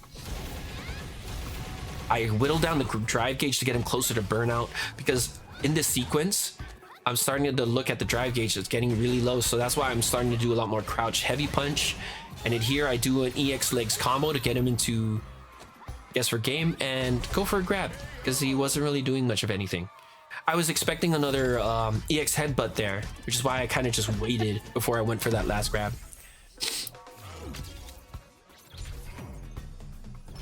There's the butt slam. You have to do a really late Tensho there for you to stop a butt slam. One, for Chun to autocorrect and face the right way, and second, for you to use your invincibility frames to beat out the butt slam. I like to do the moke, you know, light Kikoken pressure here, because it's so strong. At a certain range, if you're at the tip of forward medium punch or back medium punch, you are plus. So if they try to do anything, you will almost always counter hit them with another forward medium punch into light Kikoken. There's a headbutt. I haven't played against Honda in a while, so my perfect parries on the headbutts are pretty bad right now. Good on him to call the fireball for his EX headbutt. He tries to jump. We shut that down with an anti-air, of course. We're back to peppering him with fireballs. He's getting really low, which is why I'm looking to close the gap and then start applying pressure. I go straight into a level 3 here because he's so close to burnout that a level 3 will definitely burn him out. And I didn't think I was going to kill from that range anyway, so put him at guess for game. And it didn't matter what he did here. I was not going to do anything. I walked up to make it look like I was doing something because I knew his only options were to super. So I was walking up, and it didn't matter. If he did nothing, I was going to chip him out with EX legs and EX Kikokens. If he did do something, he was going to die from, you know, whatever he did as far as the supers were concerned. So it was a lose-lose for him and a win-win for me. Very bad situation to be in. So the matches are rolling in now. Like where I was getting almost nothing before in the rookie iron ranks, I'm getting matches up the wazoo. So now we're in platinum. I'm expecting people to have solid combos, at least basic combos down. They should know how to do all of their special moves and supers at this point. And at this point, the first thing he does to try and defend himself is a drive impact. And I again spend 4 bars to try and defend that. He does hit me with an EXDP. I don't assume he's going to do that a lot, so I still go for the meaty. And here you'll see it. I go for another meaty here. I go for a meaty grab. He tries the DI. It whiffs. I react with my own DI, and I go straight for the round ender here. DI is a very long recovering move, so if you see them throwing it out, if they're way too far, just prepare your combo. I was not ready for that DB and it showed. Like he just threw it out. I was not ready in the slightest. There's a Tatsu. We punish with our basic stand medium, crouch medium punch. Of course the level 2's a bit extra, right? But you can follow that up with whatever you're comfortable with. That's the second time he hit me with the XDP. So at that point, I'm gonna start looking for it, right? Like what situations was he doing it in? And in I guess situations where it looks where he knows and sees that I'm doing something is when he's gonna throw it. So that's the situation I'm looking for to fake that I'm gonna do something to make him whiff in the XDP. I'm able to score the Hazanchu here because he was throwing fireballs like crazy and was able to score the win. Easy peasy.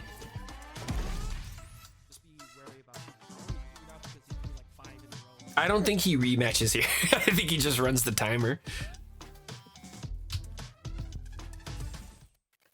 But yeah, at this point, I expect, you know, platinums, with what I've seen on YouTube, especially like those Eds and platinums, they have their shin dreams and their dream combos down. So I'm like, you guys know what you're doing. You guys know how to do your combos. You guys know how to do all of your specials.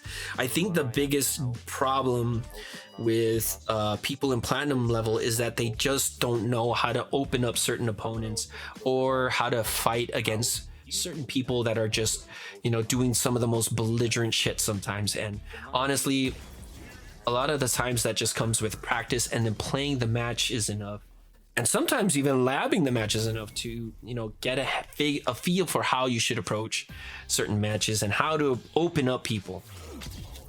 A lot of the things that I do, you guys can definitely take, you know, just mixing up your offense, throw in some grabs if you feel like they're blocking a lot. I always like to start with grabs so I can, if I see that they start to tech, I can start to shimmy. And I really don't like fighting Oki, but you know, it is what it is. We gotta fight everybody. Oki is one of those I don't enjoy fighting a lot. So at neutral, I expected a lot more of the Cruel Fate too, but he was also throwing a lot of fireballs. He's also looking to punish mine with that that little spinny attack. I don't know what that's called.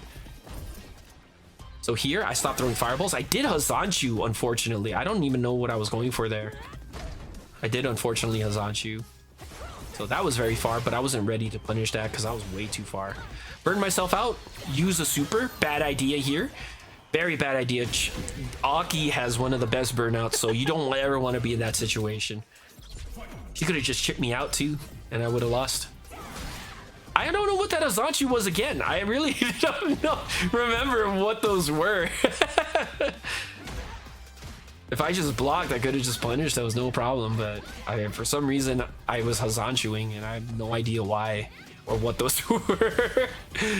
And I hit confirm the kill here and go straight into a level 1, which I think kills. No, it does not. I should have went for a level 2, but it didn't matter. The Saki gave up. Oh my. And he just, you know, leaves because, you know, why would you fight someone that is clearly not at your skill level? It's frustrating. They're still learning the game, and they're clearly finding someone who knows the game, you know. And that is not a knock or anything like that. That's just like, you know, sometimes that can be very unfun, and in a lot of cases you don't learn anything. So why bother continuing those matches?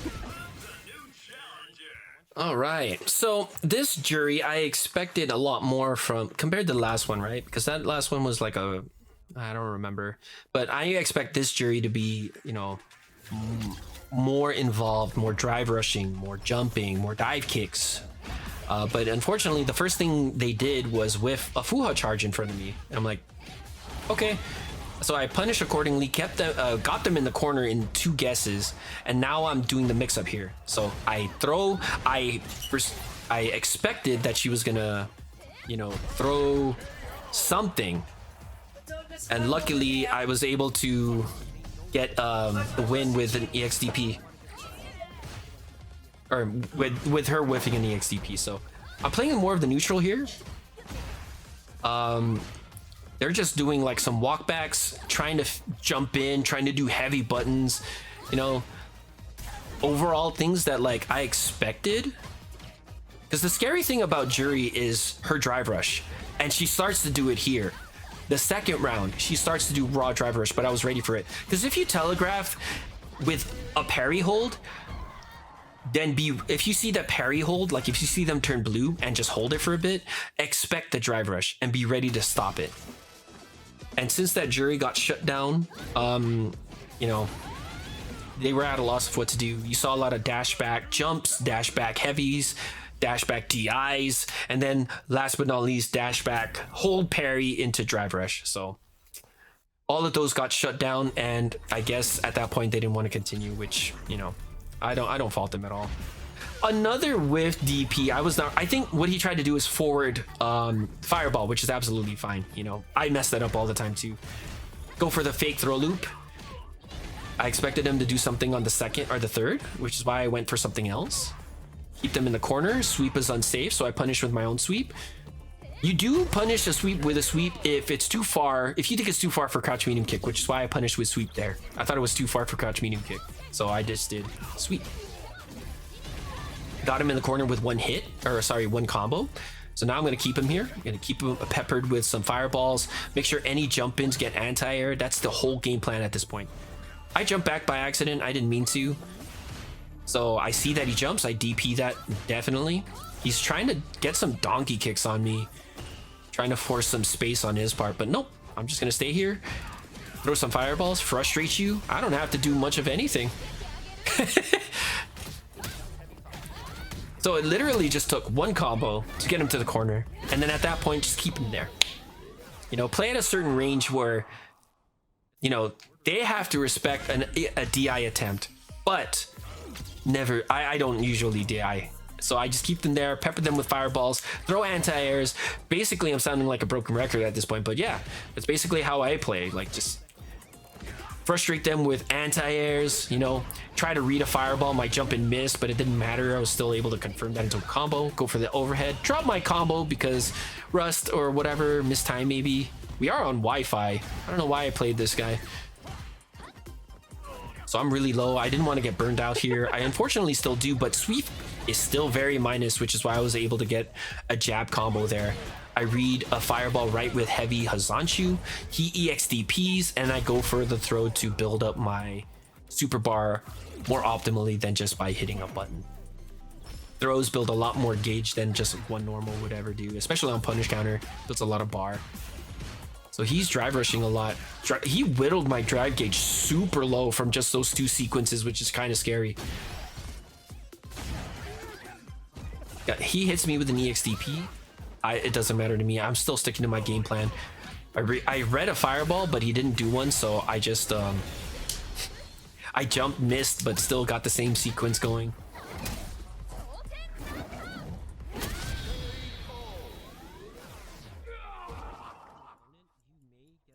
Was this the first game? Oh my gosh, that was actually 2 already.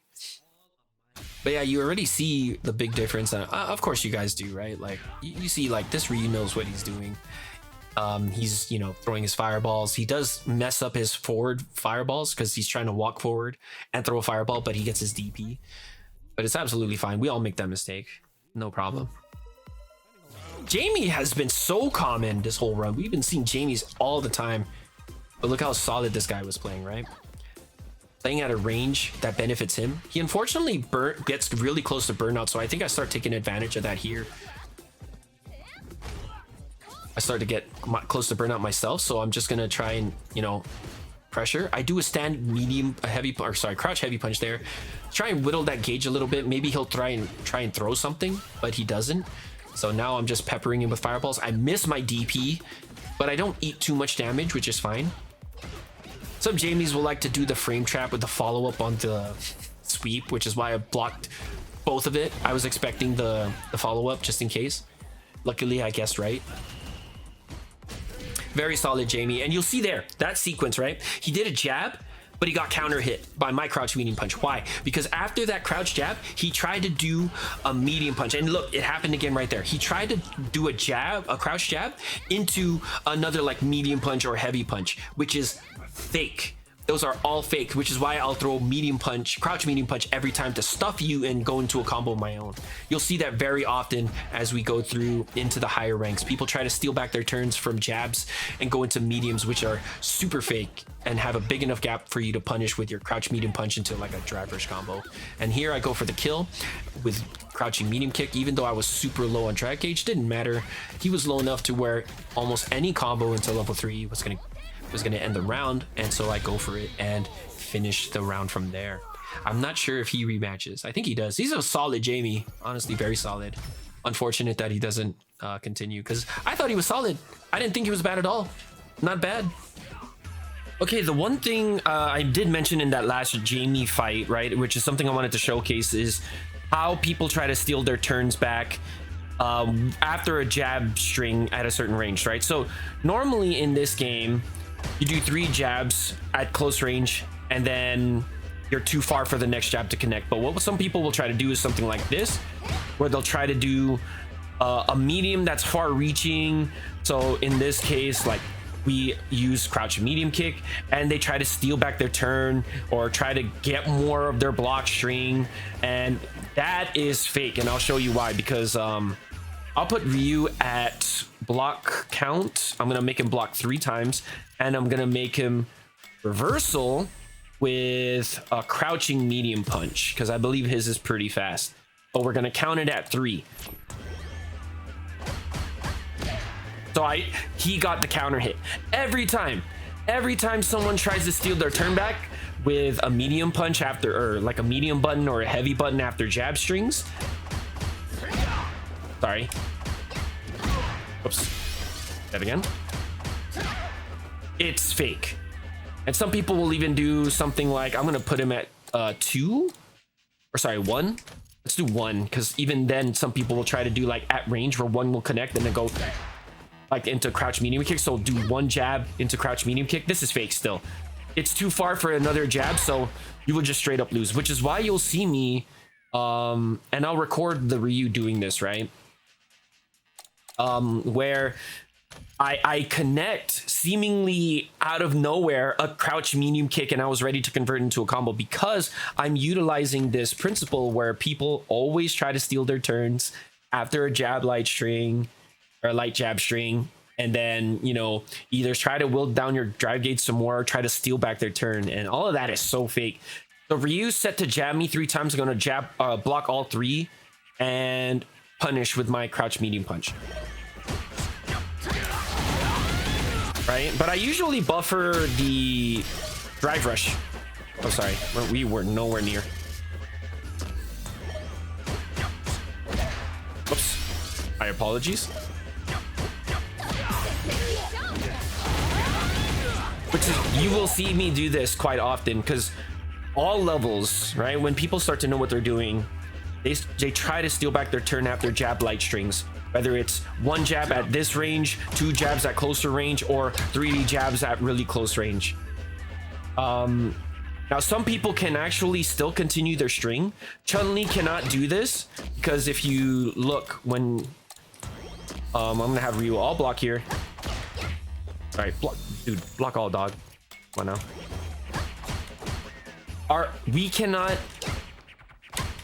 Our light kick after jab is not real.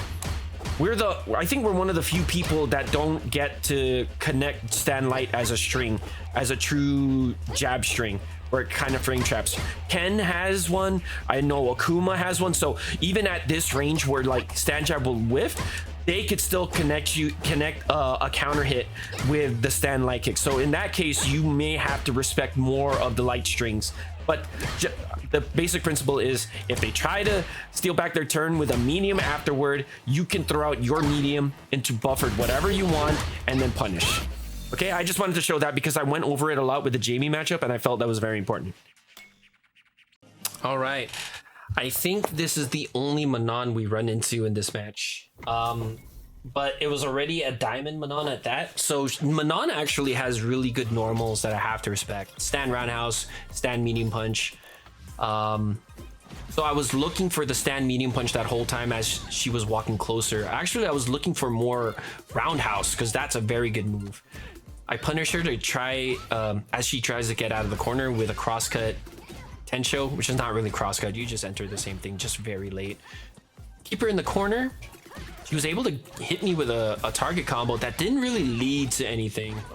And then I go for a level 2 because I don't think level 1 is gonna end the round here. Because if I put myself in burnout, Manon is actually very scary with her stand medium punch burnout pressure. And I don't want to be in that, so I burned the level 2 just to guarantee the end round, or the end of the round there for my favor. So I don't want, I kind of play this very similar to Zangief. I try to stay away from Manon and pepper her with some normals and fireballs.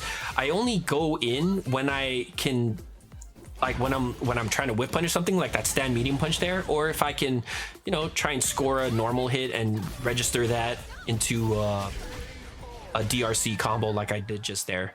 But you see like how I'm playing a little bit more back because Manon wants to get in. She wants to build her metals. She wants to command grab and whatnot. So I'm playing at that range that I only go in when I can confirm that I'm gonna land a hit in and score it into a combo. But see, first time I misread and then I eat a combo, big combo into her getting a medal.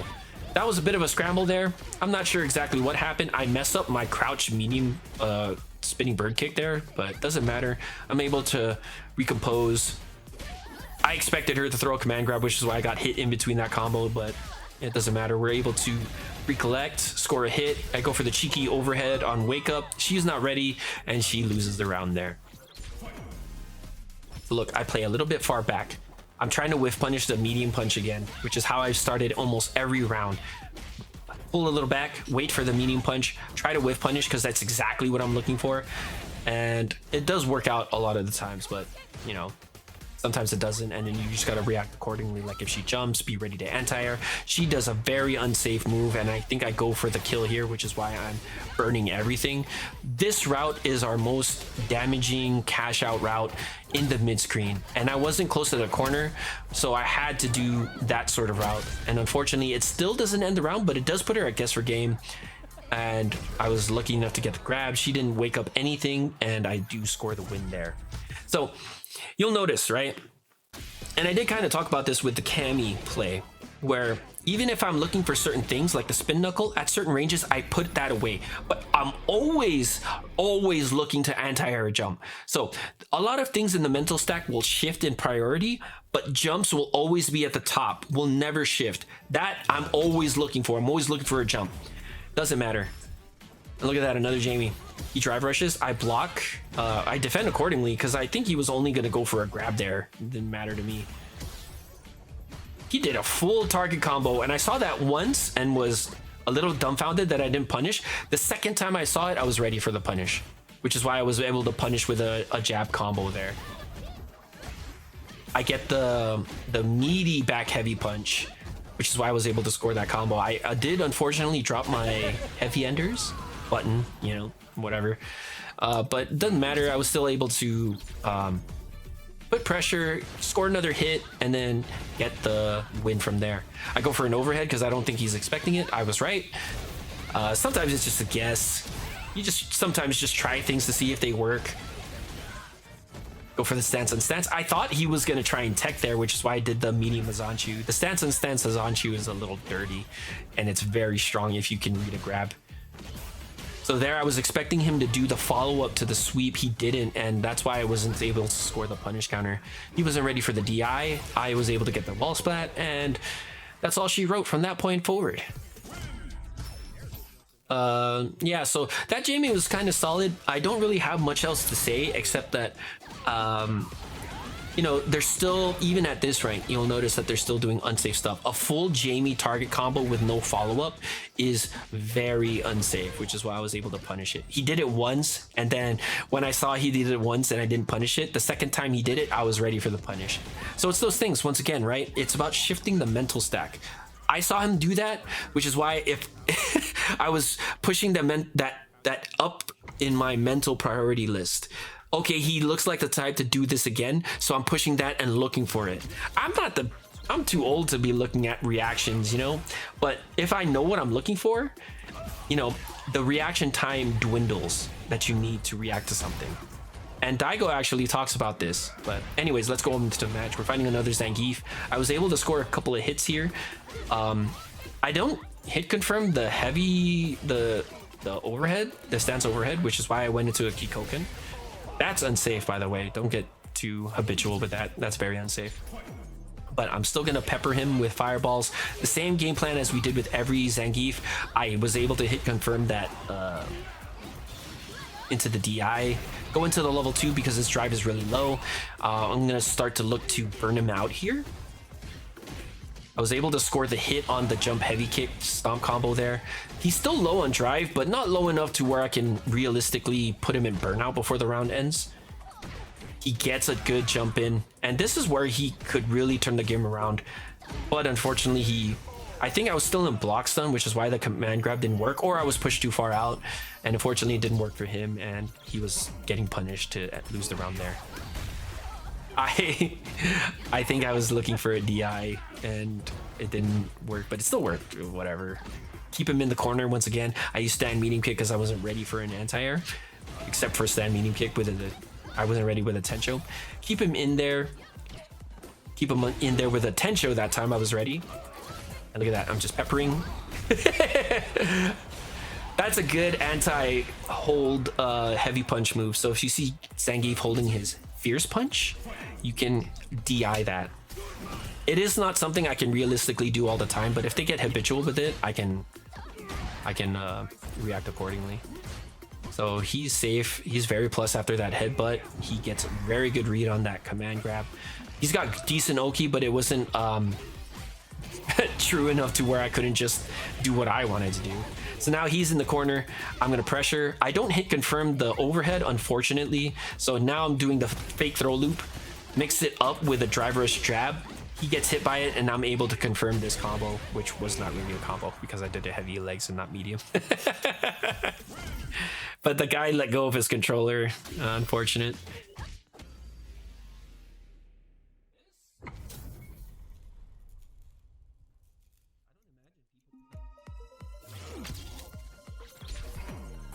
Now, this is the first and only JP. No, this is not the only JP, I think, but you know, that neutral jump drive impact is something that he does every time. So once I see it the second time round start, I start to look for it every time. It only takes, I think, once or twice for them to do something that I start to look for it. And you'll see in the next round, he's going to do it again. He's going to jump, neutral jump, DI. Yeah. I tried to perfect parry it that time because I was looking for it, but I wasn't sure he was going to do it a second time, but he did. So now at this point forward, if he does decide to play another match, I am looking for that specifically. And I believe he does rematch, and you'll see in the third game that, like, yes, I indeed am ready to punish your neutral jump DI, which is such an interesting start to a round. So he does know what he's doing as JP. JP is a very bad matchup for us. I do cash out here. Yeah, this does end the round, but even if it doesn't, it doesn't matter. He's in burnout. I could just chip him even if it does. So win-win for me. So look, I think he does rematch here. Yeah, and you'll see he's gonna do it a third time. And at that point, I'm ready. You have to be ready for these kind of things. So I perfect parry. I'm surprised I perfect parried. I'm also surprised I dropped my target, my Carmo. Like, that's, you can practice something for many hours and it still doesn't matter. You will drop them eventually here and there. It happens. You just gotta recompose, recollect. And I'm also seeing now that he does a lot of EX amnesia. So I'm starting to look for those neutral jump DIs. And now I'm looking for his EX amnesia. And you'll see that a lot as I walk forward. He hits me with a DI because my bad timing on Kikoken, you know? And that swipe too.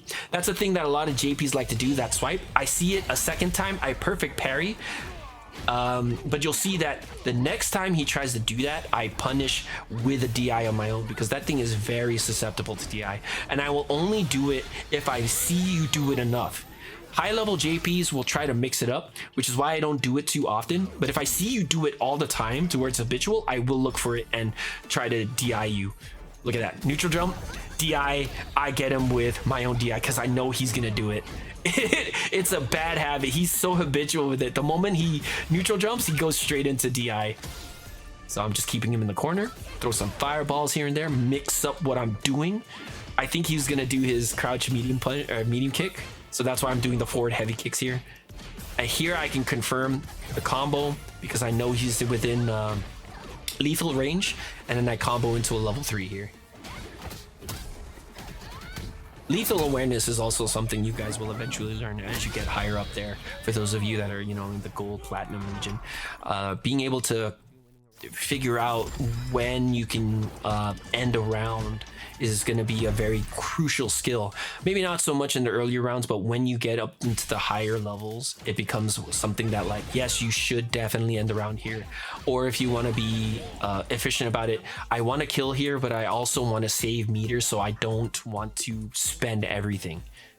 And that's definitely something that you can take into account as you get higher. And now we hit masters. This is where I'm gonna start talking about really high level stuff. I'm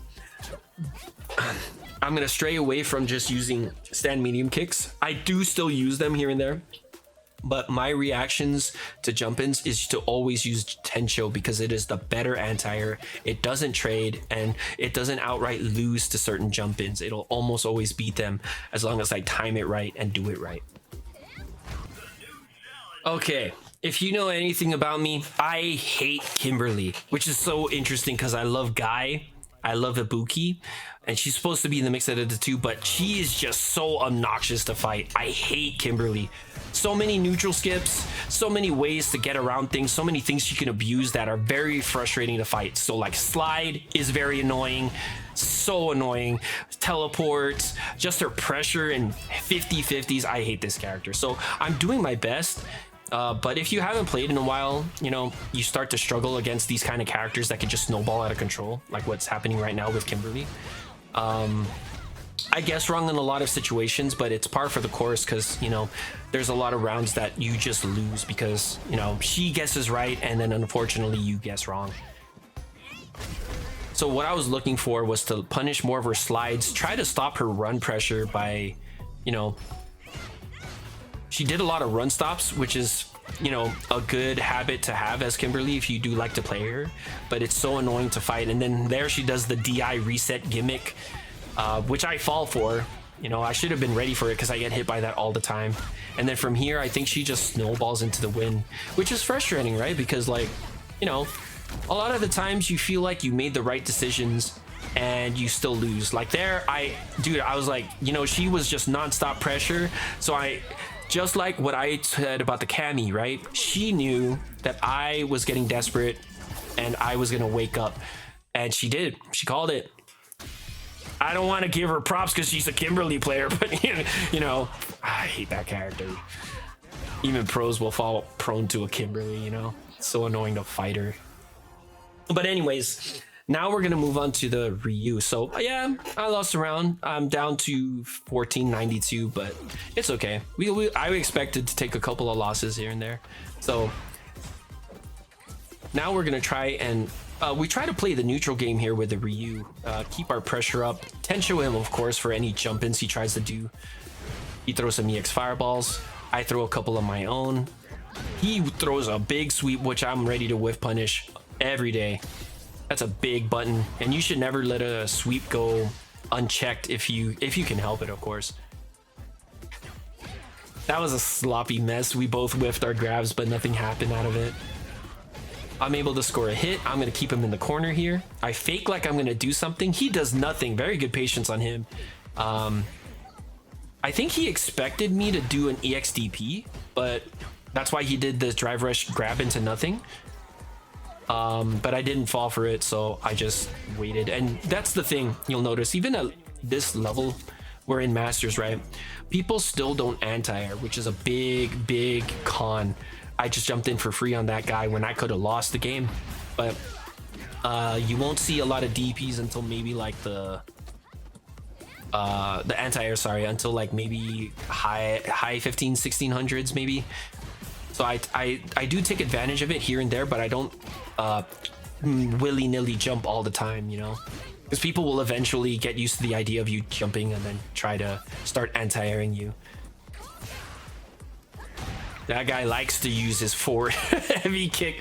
Unfortunately, he still drops his combo, so he got a very good cross cut there. I was not ready for that. Gets a good overhead. I think he gets me with the level 3 here, and he does get the round to make it 1-1. But you're seeing a lot of the things that you can abuse, right? People's tendencies. If they do like to throw that forward heavy kick as Ryu, that thing is -4, so you can start jab punishing it if he misspaces it. It's not very safe, which is why Ryus don't do that in neutral too often, unless they think you're gonna throw like a low move that they can use to low crush it. Once again, he doesn't anti-air, so I take advantage of that by applying my pressure from the jump in. I don't hit confirm that into a driver's combo because I was too low on gauge, so I don't spend anything there. Play the footsie game again. I start to lose it. It's fine. I'm not too worried. Get the hit there because he dashed, and then I go straight into the level 3 combo for the round ender.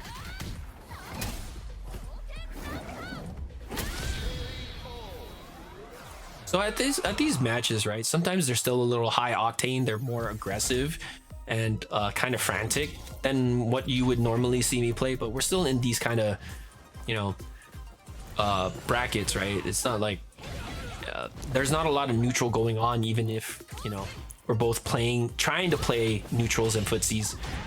There's still not a lot of it. Like, you see him, he's dashing back. People don't normally dash back. You just walk, because dashing back, you're so committal when you're dashing forward or back.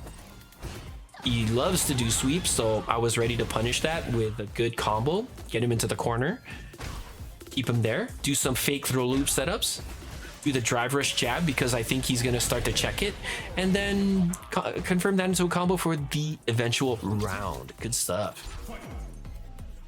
I jump because I'm taking advantage once again of his lack of anti-airs. It does kind of pay off because now he's like really close to burnout. He gets a good perfect parry into a jab there, but unfortunately doesn't convert that into anything significant, so I'm able to reverse the situation and get him back into the corner on his side. And I'm just playing like the more patient game, trying to see what he does, make him whiff a DP with a very ambiguous jump in, and then he fails to defend against the stomp combo, and I confirm that into the round.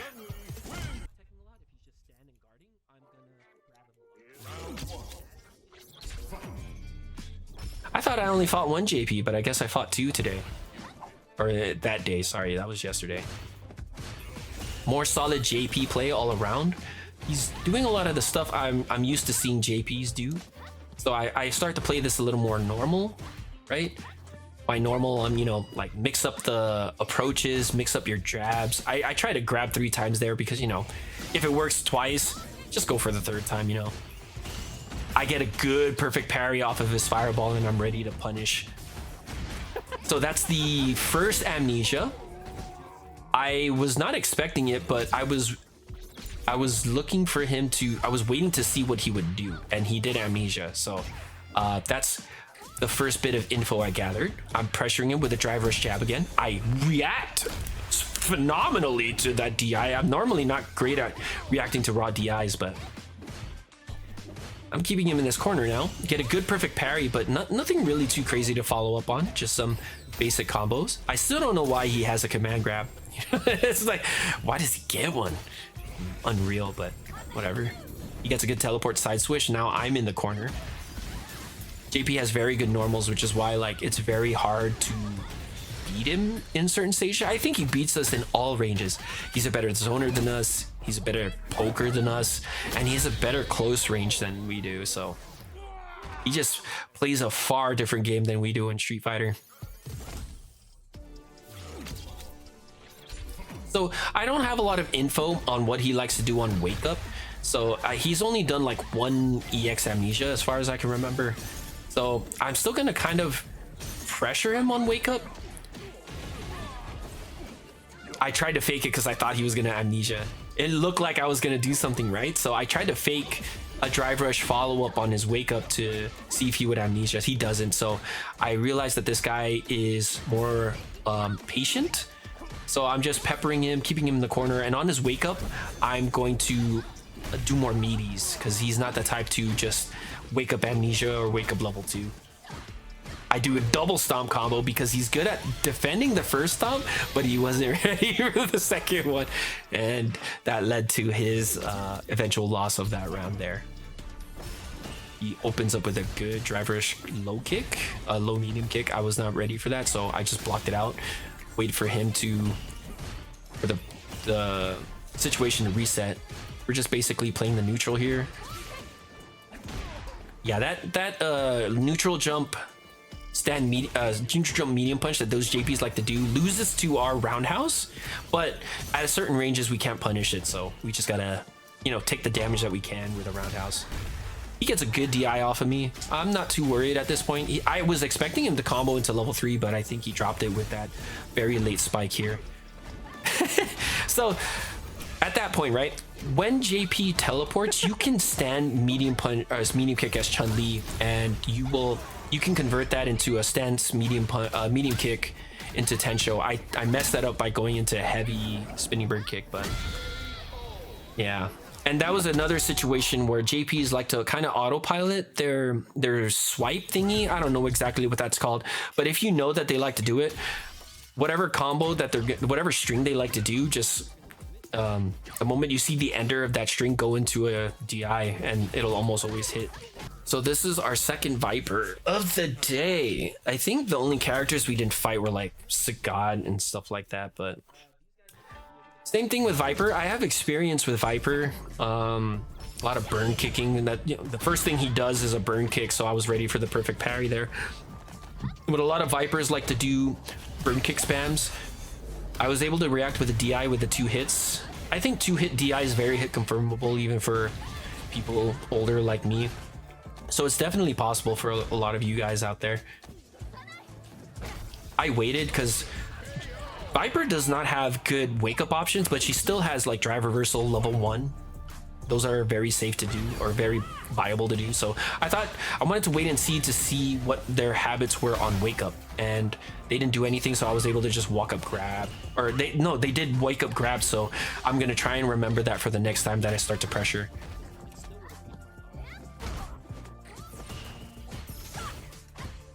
Yeah, not a lot I can do here. I'm just like basically throwing some normals, trying to confirm what I'm doing into a combo. She likes to do those very delayed jump burn kicks, which is supposed to beat your conventional anti-airs, right?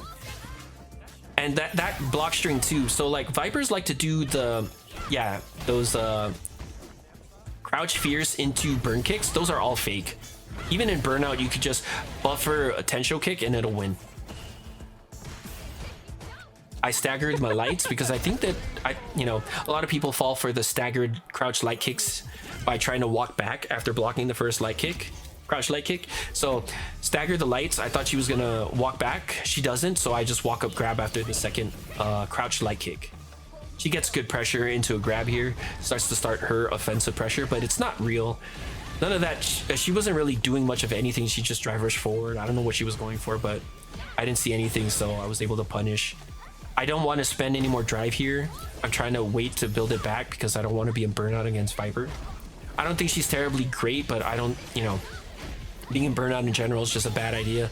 I put her in guess for game even if it burns my super, because at this point, even if she's able to get a stun off me, I'm not too scared. She doesn't have level 3. It's not going to hurt me too much. I have to respect that because it's a drive rush button. She takes a grab. I'll take it all day. puts me into the corner. I try to perfect parry that second one. It can be kind of finicky to do, but it's fine. Yeah, see, you see that delayed burn kick that she does in the air? It's to catch people trying to do like a normal anti-air. I do my air legs because she tried to anti-air level 2, and air legs will keep you in the air a little bit longer to mess up the timing. But anyways, that, yeah, see that delayed jump burn kick is to stop, like if I was doing stand medium kick anti-airs, that would definitely beat it, or even like 10 shows, it'll sometimes outright beat it. But it'll lose to you just standing and blocking. So those are the anti-airs, or those are the situations, right? Like Viper burn kick, people with dive kicks like Cammy and Jury, where, you know, not anti-airing is sometimes the best option because their dive kicks, their ability to change their trajectory is very strong at beating any autopilot attempts to anti-air. Of course, still do it if you can, you know, if you can read that they're going to commit to either a raw jump in or a dive kick, still go for the anti-airs if you can. But, you know, no one's going to fault you for blocking on a dive kick character instead of anti-airing. Yeah, reuse have gotten so common lately, but it's not a bad matchup for us. I just hate how belligerent some of this stuff is. But anyways, you have to respect that solar plexus. Do not press anything. He's like +3, I think, which is ridiculous. I know that he likes to do it, so I was able to stuff it with a stand fierce on my part, and I was able to hit confirm that counter hit into a stance light kick combo. Full screen Tatsu does not work. I think he was expecting me to throw another fireball, but dude, full screen Tatsu, no way, dude. Keep him in the corner, play it patient. You don't really have to go kind of crazy here, because he's so low health, man. Like, he has to take the risk to try and get out. A lot of the times you could just sit there and wait for them to make the mistake. Yeah, this guy really loves his solar plexus, so you can kind of take advantage of it because it is a very slow starting move. So if you press a button thinking that he's going to do a solar plexus, you can outright beat him. He got very fireball happy, was able to punish with a level 2, no problem there. I don't have the best reactions. I'm not Goichi, so, you know, I do what I can. Yeah, one drive rush, it's absolutely fine. I don't want to burn out because it wasn't gonna end the round or anything, and I don't want to be in burnout against Ryu, so now I'm playing extra safe until that EX was on you, which was a bad idea. And now I just gotta play patient. Don't do anything crazy. Anti-air him, of course. If he tries to jump in, don't let him get in for free, and win the round.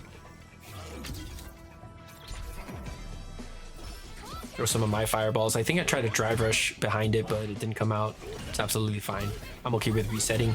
I get the heavy Azanchu there. Lucky for us, he was charging his Denjin, trying to fake a charge there. Now we're applying our pressure. I do the meaty setup for the back heavy punch. I'm just peppering him with fireballs, doing the moke setup at a certain range. Light fireballs will be plus in our favor, so we could just keep doing it ad loop, but it is weak to DI, so don't get too happy with that. And show that, no problem. Keep him out for free. Don't let him ever get in for free, which is, you know, how Ryu can start doing the dunkaloo damage that he gets. Get the throw, he DIs, we recover in time, so we're able to DI back. We're gonna combo into level 3 here because we want to put him closer to burnout. And then I'm now realizing that, maybe I could have killed here, but it's fine. Getting him into burnout is still fine. Like, you don't have to be optimal, because at that point, right, he was so low that if he tried to block anything, I could, you know, do like an EX legs or an EX Kikoken, get him into burnout, and then start trying to chip him out from there, no problem. He was able to eventually get out of the corner, but you see the thought process, right? He was so low on drive that if he tried to block anything, he was in burnout, and then he would be in a very dangerous situation. And then I don't really have to be super committal. I could just wait, you know, throw some crouch medium punch, EX legs, slowly chip him out that way, force him to throw his big supers, and then punish him. But if he doesn't, he slowly gets shipped out. It's a win-win for us, lose-lose for him. All right, another jury. I don't even know if these are the same names anymore. We played so many matches that day. I think it was like 100 matches or something. It definitely did take us a little bit of matches to get to Grandmaster. We stagger. You see that light stagger? This crouch light kick, wait a bit into another crouch light kick, crouch jab. That's very good. It's a staggered light pressure because when you do the first one, people are going to start walking back, and it's kind of habitual.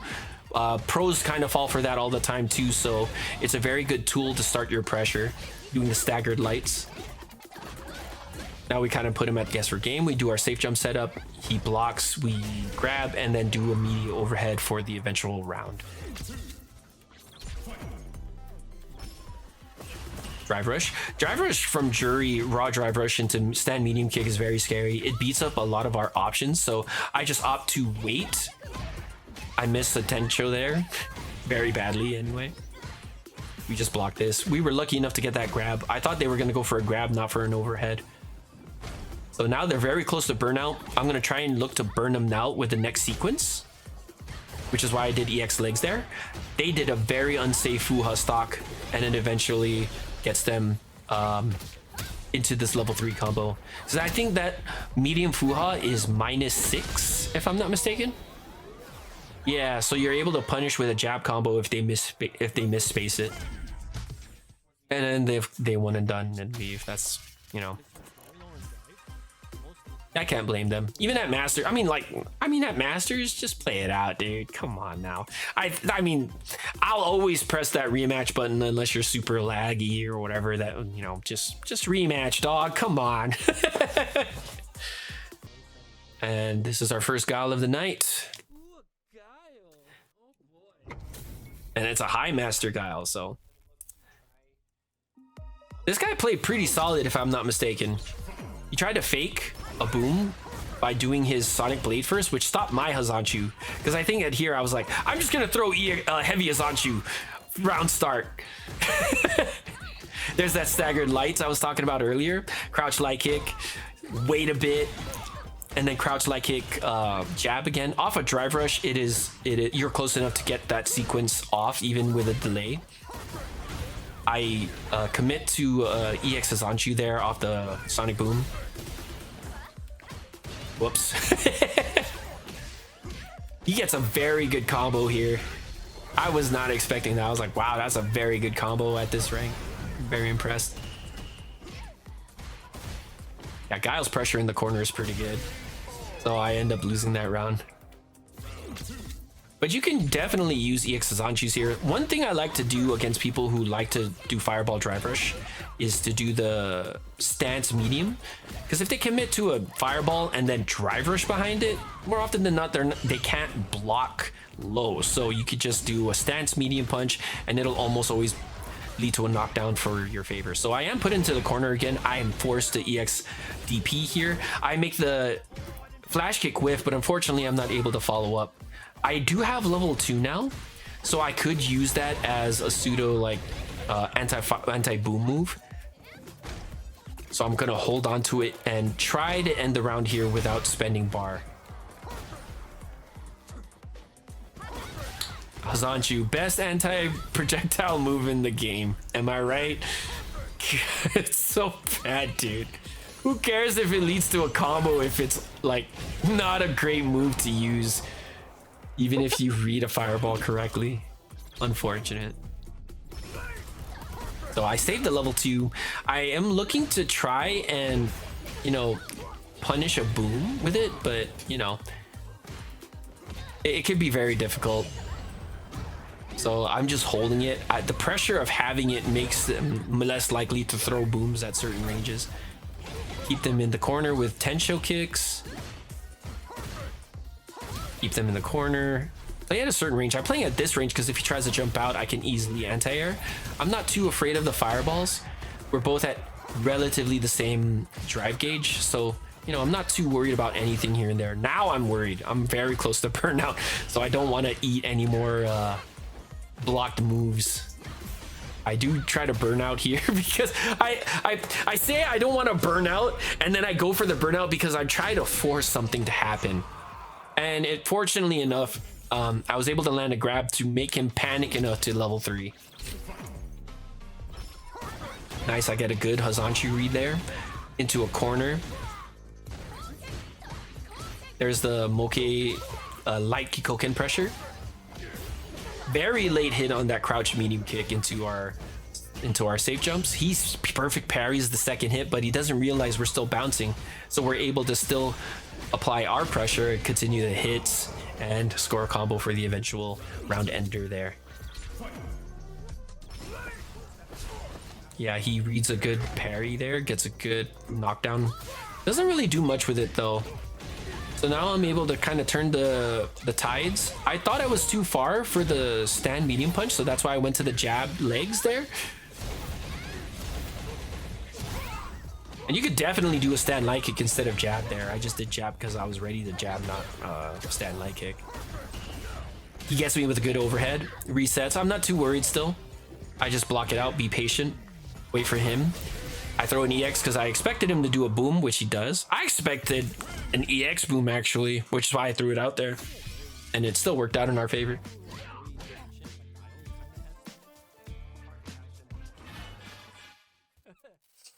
Oh, Ed. Ed is a very tough character for us to fight. Like, he does basically what Chun does, but better. It's hard to whiff punish moves, I feel like, whenever I fight Ed. Like, I'm usually pretty okay at whiff punishing, but it feels like some of his moves either recover too fast or have really good hitboxes to where it makes it hard to punish. I'm able to get a good jump in because he fully charged flicker. But he is playing such a good whiff punish game. He's like walking back. I think he's just trying to shimmy me. The legs unfortunately was too far. I'm trying to read his flicker, but he doesn't like to throw it at a certain range. Like this range, he's very hesitant to throw flicker. He tried to backdash there after he charged a flicker and didn't realize I was jumping, but it was too late. And that's why I used the jump heavy punch, because that goes farther than our jump heavy kick. I used jump heavy punch to score a hit at a further range because he backdashed, and then was able to convert that into a combo. See, I'm trying to whiff punish him and it's just ridiculously hard. And he's able to do it so easily for me. That crouch heavy punch, I think that's what it is. It's such a good button. My goodness.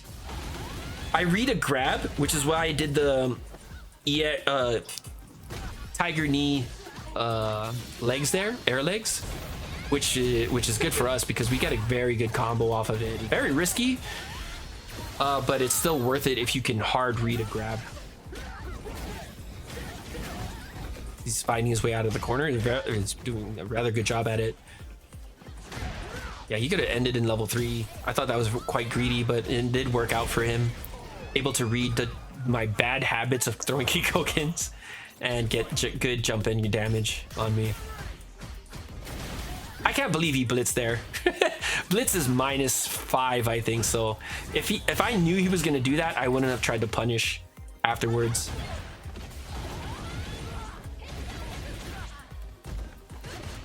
That's very unsafe. That's -6. But he doesn't know that, so I'm gonna take advantage of it. Look at those buttons, dude. Like, it already put me into burnout. It's unreal. He has such good buttons. Good knockdown, good pressure after knockdown without having to spend drive.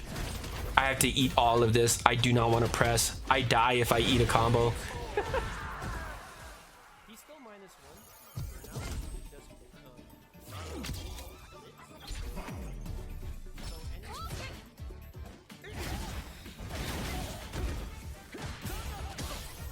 I wasn't really ready to drive reversal that whatchamacallit, that driver shit he did, but unfortunately I miscall the wake up option, so I EXDP'd. I should have realized, and you'll notice that from the beginning, he is never super pressuring me on my wake up, which is something I should have caught on to earlier. Which is why that EXDP didn't work, because he's so prone to like shimmies and, you know, waiting for me to do something before he tries to do something. Like this whole time he's just been waiting to whiff punish me or start his pressure with flicker. So I should have been more patient on wake up and not throw the EXDP. There, see, that telegraphed drive rush of holding parry and then drive rushing, that should never work. That's not safe, so I punish accordingly. I don't want to burn any meter because burnout against Ed is kind of scary. It's got pretty decent chip. Even if I'm at full life, I don't want to chance it, you know? Look at that. I was looking for that move and I still was not ready to whiff punish that. That's how insanely good that button is. I messed up my level 1 here, unfortunately, but doesn't matter. He's too low to try and make this comeback, I think.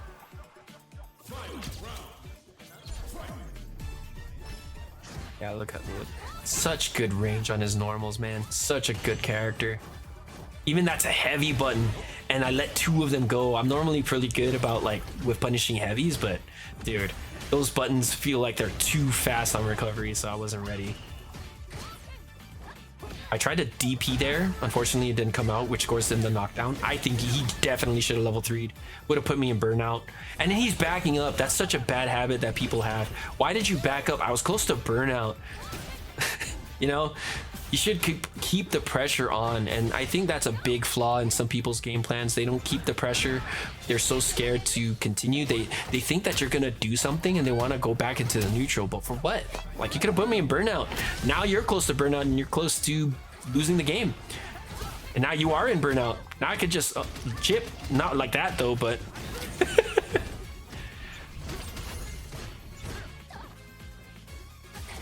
he's looking to yeah, here unfortunately I tried to chip him out, but he was able to recover in time, and modern reactions got him that level 3.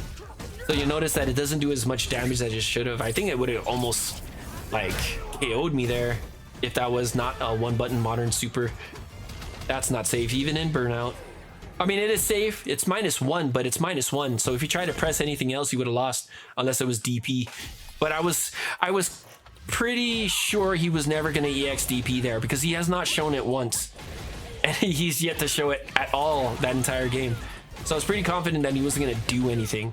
That's why I threw out the jab there. He was -1. Even if I was in burnout, I knew he was either going to try and press a button or walk forward to get a grab. So jab was pretty safe there. All right. Another match. Another Jamie, dude. No matter how bad this character is, and no matter how bad people see him as, there were so many Jamies. So many.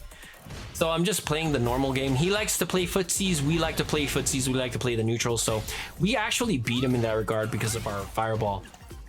I'm trying to stop him from getting drinks, stop him from getting his pressure. And this whole time I'm trying to download what he likes to do, his tendencies. Unfortunately, my stance heavy kick whiffed. I saw him jump. I tried to anti-air with it. I shouldn't have been in stance to begin with, but whatever.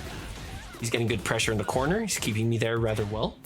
You have to respect that stand medium as Jamie because it's +2. Very strong normal. Now that was very ambiguous. He blocked that same side. He thought I was going to be on the same side, and I was for the jump in, but I was able to cross over to the other side. Very ambiguous. I didn't even plan that. It just happened to be that way. Lucky and fortunate for me. I get a good hit here with the crouch medium kick combo after drive rush.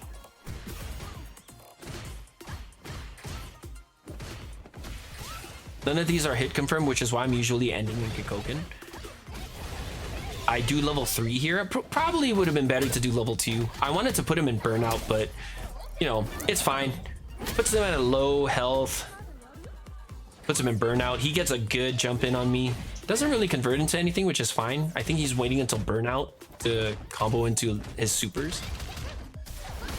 I was able to score that DI right before he was able to come back out of burnout and score the victory there. Sometimes you don't want to just go immediately into DI because a lot of people are expecting it, especially those modern players, you know? So you want to like do certain things first to kind of mess up the timing and then kind of make them a little bit fatigued from trying to look for a DI that may never be coming. I do the fake throw loop here. He attacks the third one, able to whiff punish that forward heavy kick that he likes to do. He had that tendency to do it a lot, so I was looking for it, and at a certain range he would throw it to look to stuff my move, but I was waiting for him to throw it, which is why I threw the fierce at the moment that I did. I get the overhead. I don't confirm that, unfortunately, so I just throw out a Kikoken. A bit low on drive, so I'm just going to try and apply pressure without using a lot of drive. He scores a drink, so now I'm scared to anti-air because he does have a dive kick. Dive kick people are very risky to anti-air. But if you are sure that they're just doing a raw jump in or not doing a dive kick or whatever, you can definitely go for, you know, your anti-airs.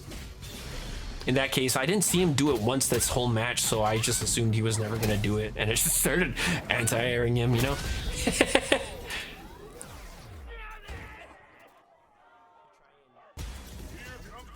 Dude, back-to-back Jamies, you know this guy's still super popular, man.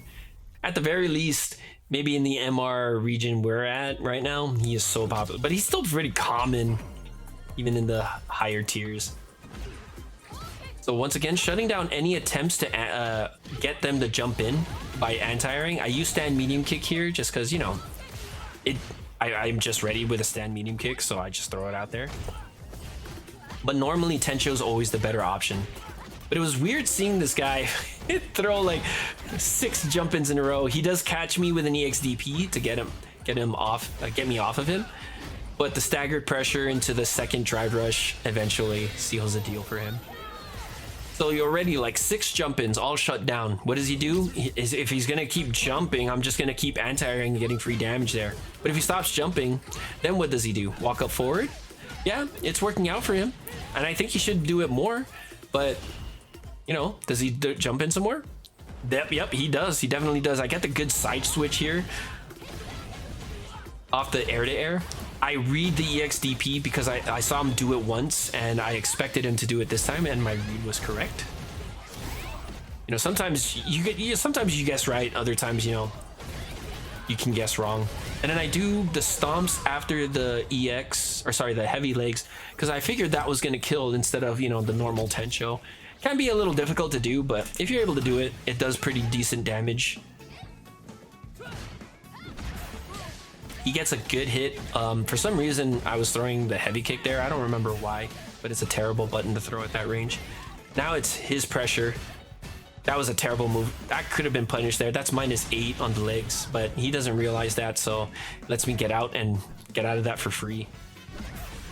It's a good drive rush, but he is burnt out, so I could start pressuring him if he fails to kill me here, which he does. He does get a good dive kick, and then he does eventually, I think, win here. I think he does win here. Yeah. I tried to side switch him, but he's walking too far back, so I ended up just landing in front of him, and he lands a jab. Unfortunately, stand medium kick whiffs here. I think Tencho would have whiffed there too, so there's always that risk if they jump at a certain range and they don't do anything with it. Just be aware. I don't know why I threw that heavy spinning bird kick, but I got away with it, so I'm gonna continue forward. Don't let him out for free. Tencho, that bad boy. He loses to the side switch after falling crane. So I get to put him back to the corner. Following this level 2 combo. Do stance on stance. Grab, he's ready for it. Very good on him. Solid Jamie overall, IMO, except for the constant jumping.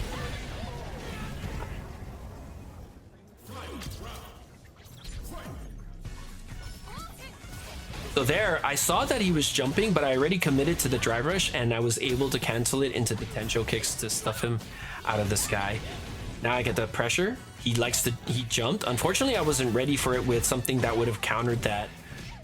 Best would have been air grab, but I wasn't ready, so luckily I got the back throw here. He does another EXDP, which unfortunately loses him the round, because he has shown that quite often enough to where I was able to read that tendency, which is why I did nothing there. I expected the EXDP, and fortunately for me, I was right. Unfortunately for him, he was wrong the 3rd time. We're fighting another Aki. I still don't like fighting this character, but I don't remember how this match went, so we're gonna watch and see what happens. Does EX Fireball Drive Rush? I immediately DP that because, you know, more often than not, they're gonna throw buttons, so relatively low risk there.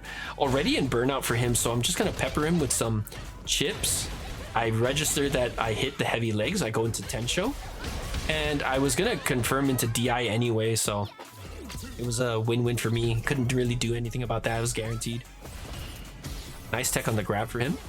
I immediately dash into an EX Fireball. Awful.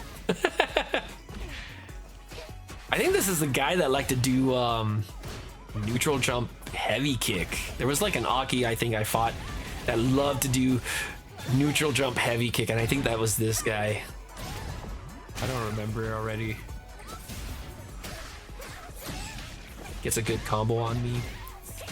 What's this at full screen? I don't think that's a great combo for... Yeah, this is the guy. You already saw it.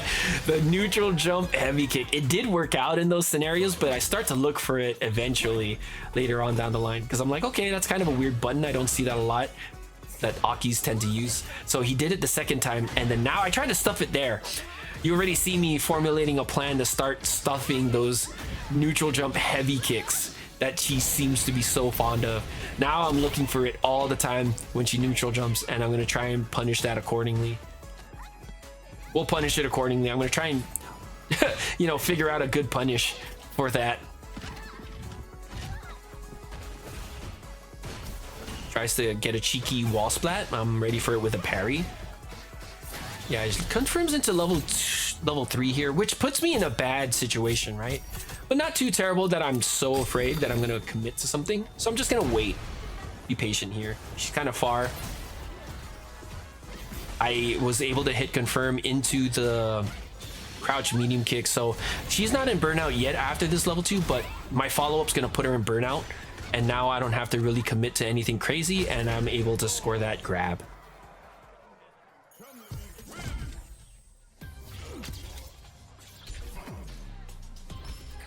Yeah, see, there's that neutral jump. I think he realized I wasn't going to do anything, so he didn't try to throw that jump medium kick or heavy kick. He tried to do it again. Oh, and then he appropriately reads my EXDP. I don't think that's a great combo for Oki. You are so far. You get no pressure off of that. Leaves us at full screen. I think there's better combos that keep her closer. Yeah. See, look at the damage that she's done so far off a couple of good reads. I think she should really get rid of that combo if she's looking to continue to play Oki. There are some better combos that leave you closer, I think. I'm pretty sure anyway. I was lucky enough to score that punish counter into the legs there.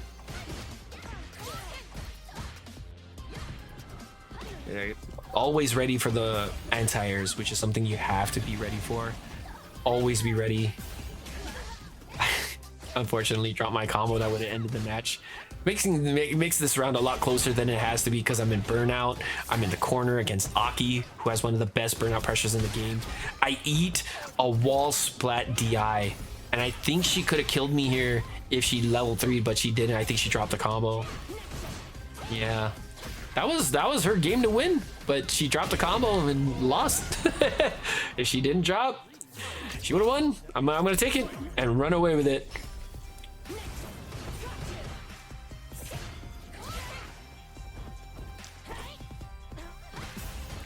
Yeah, just scrambling for some hits right now.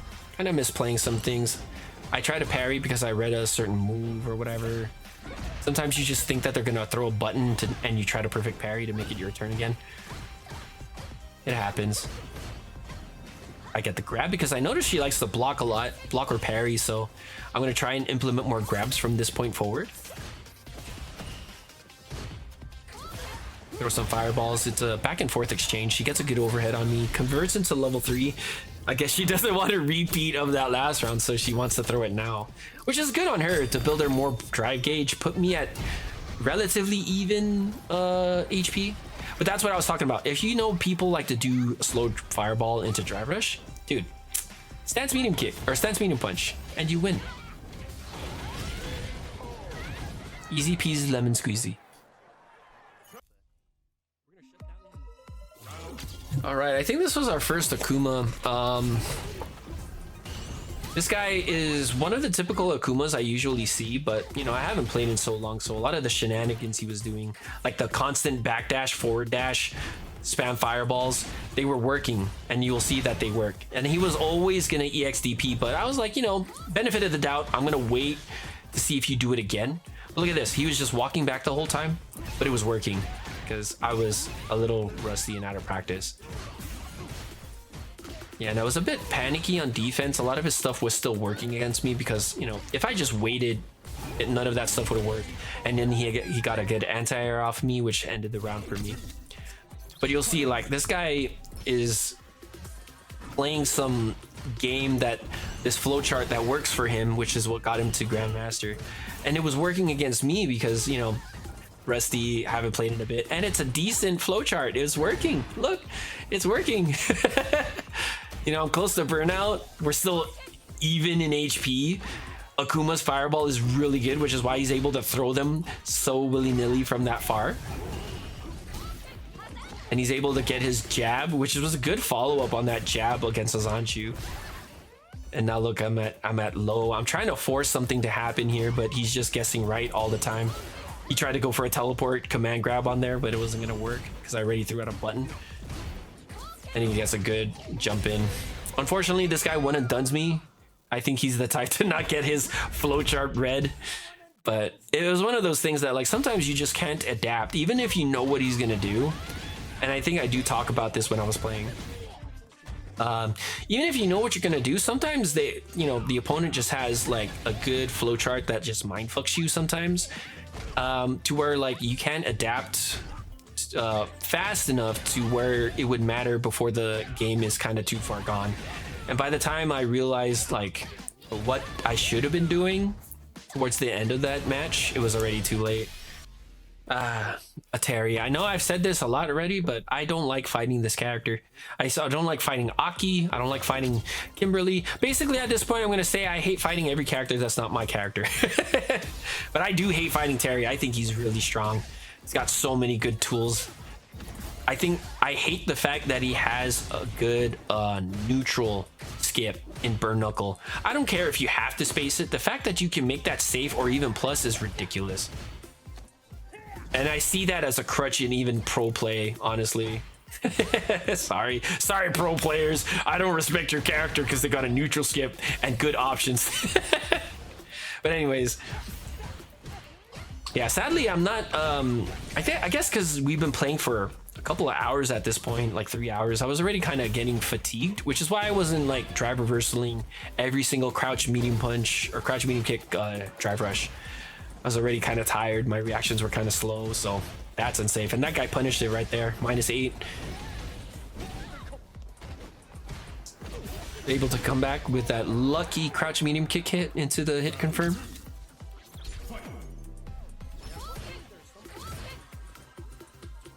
Yeah, you know, I would love to play more Street Fighter consistently, but sometimes, you know, and I don't know if this applies to everyone, sometimes you just don't feel like playing Street Fighter. Some people just feel like rank is a drag, and it really can be. So that's why I take like a few days break. Sometimes I just play casuals with my friend who plays JP C Viper, no problem. Sometimes just like playing mindless Street Fighter or like just to practice some things in a casual setting, playing with friends and having fun with it is just, you know, something that you may need, because you still want to practice things in Street Fighter, but you don't want to play ranked and put your points on the line or whatever have you, because that can just add anxiety. And there's nothing wrong. Yeah, so sometimes just being able to play a casual game of Street Fighter to practice what you want is great. And I hope you guys do have those people that you can just hit up and just do some matches here and there in the custom room. It's a very good thing to have. So me and my friend, we like play a couple of games, sometimes like a 1st to 30, 1st to 10, whatever have you, every other day or whatever. Because he's trying to improve, and you know, I'm always trying to keep my skills sharp, and there's a lot of things I can improve on too. So anyways, we got the first win, lucky us. Yeah, I was throwing the forward heavy kick there because I know like this guy likes to do a lot of crouch medium kick like you saw there, right? Because they like to do the target combo or they like to do drive rush. So I was doing some forward heavy kicks here and there to try and beat it outright, but unfortunately it didn't work out, which eventually led to me losing the round. That wasn't the only reason, but it was one of the reasons why. I was trying to look for it a little too hard. And I should have just been more focused on the general neutral rather than just one single normal that he could have been throwing out. Yeah, so he didn't throw anything. I think he was maybe looking for an overhead or something, but I was able to stuff his drive rush with a wake up crouch medium punch. Now we're back in the neutral. His fireballs are really good, unfortunately. He shimmies me, luckily for him. Terry is such a strong character, dog. I unfortunately burned myself out to try and force something to happen. It's a bad habit too, but you know, sometimes you just gotta force it. It didn't work out this time. Yeah. And he has one of the best burnout pressures, because why not? As if Terry wasn't a good character already, am I right? Hashtag salt, man. It's true though, man. Fuck. How come we don't get good burnout pressure? He gets a throw loop, he gets everything. Hashtag I wish our character actually did better things. But anyways, he does end the round with a good chip sequence. Good for him. Trying to play a more slower neutral, because he is just looking to whiff punish me, if you haven't noticed, and then like start pressuring with like random drive rushes. That's not safe, so I punish that accordingly. But most of the time he is just looking to whiff punish, like as you see there. He's just waiting. That's why he's not active. He's looking to wait and whiff punish. So I'm going to try and not whiff any more moves in front of him, blatantly anyway. And then try and, you know, catch him either standing with a crouch medium kick combo, or, you know, try to catch him whiffing a move and punish, do a punish on my own.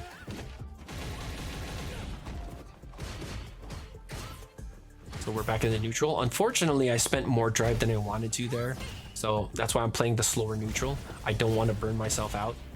Terry has a really good burnout sequence, as you saw earlier. Very patient neutral. I hate how solid this guy's playing, because I really hate Terry, dude. And then unfortunately, I almost lose the game here. I'm not sure if I actually lose this round. Yeah, I think I had to cancel into level 3 just to secure the round here. Yeah. Very expensive spend on that first round, but it was something we had to do. I felt like I was gonna lose anyway. Unfortunately, I tried to stand medium kick a little too late, which is why I got stuffed, and he got a counter hit on me there. I tried to do a falling crane shenanigans. It doesn't work on this guy.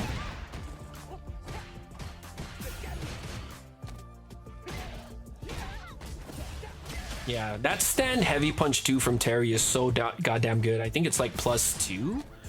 I think it's +2. That's insane for a heavy button. It's almost as good as solar plexus.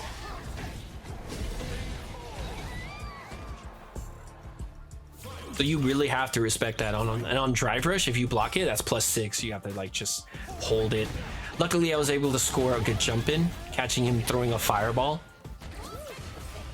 I don't know. I think he was still in blocks then from the fireball, which is why that driver's grab didn't work. Unfortunate, because now I'm stuck in the corner against Terry, who has pretty good corner pressure too.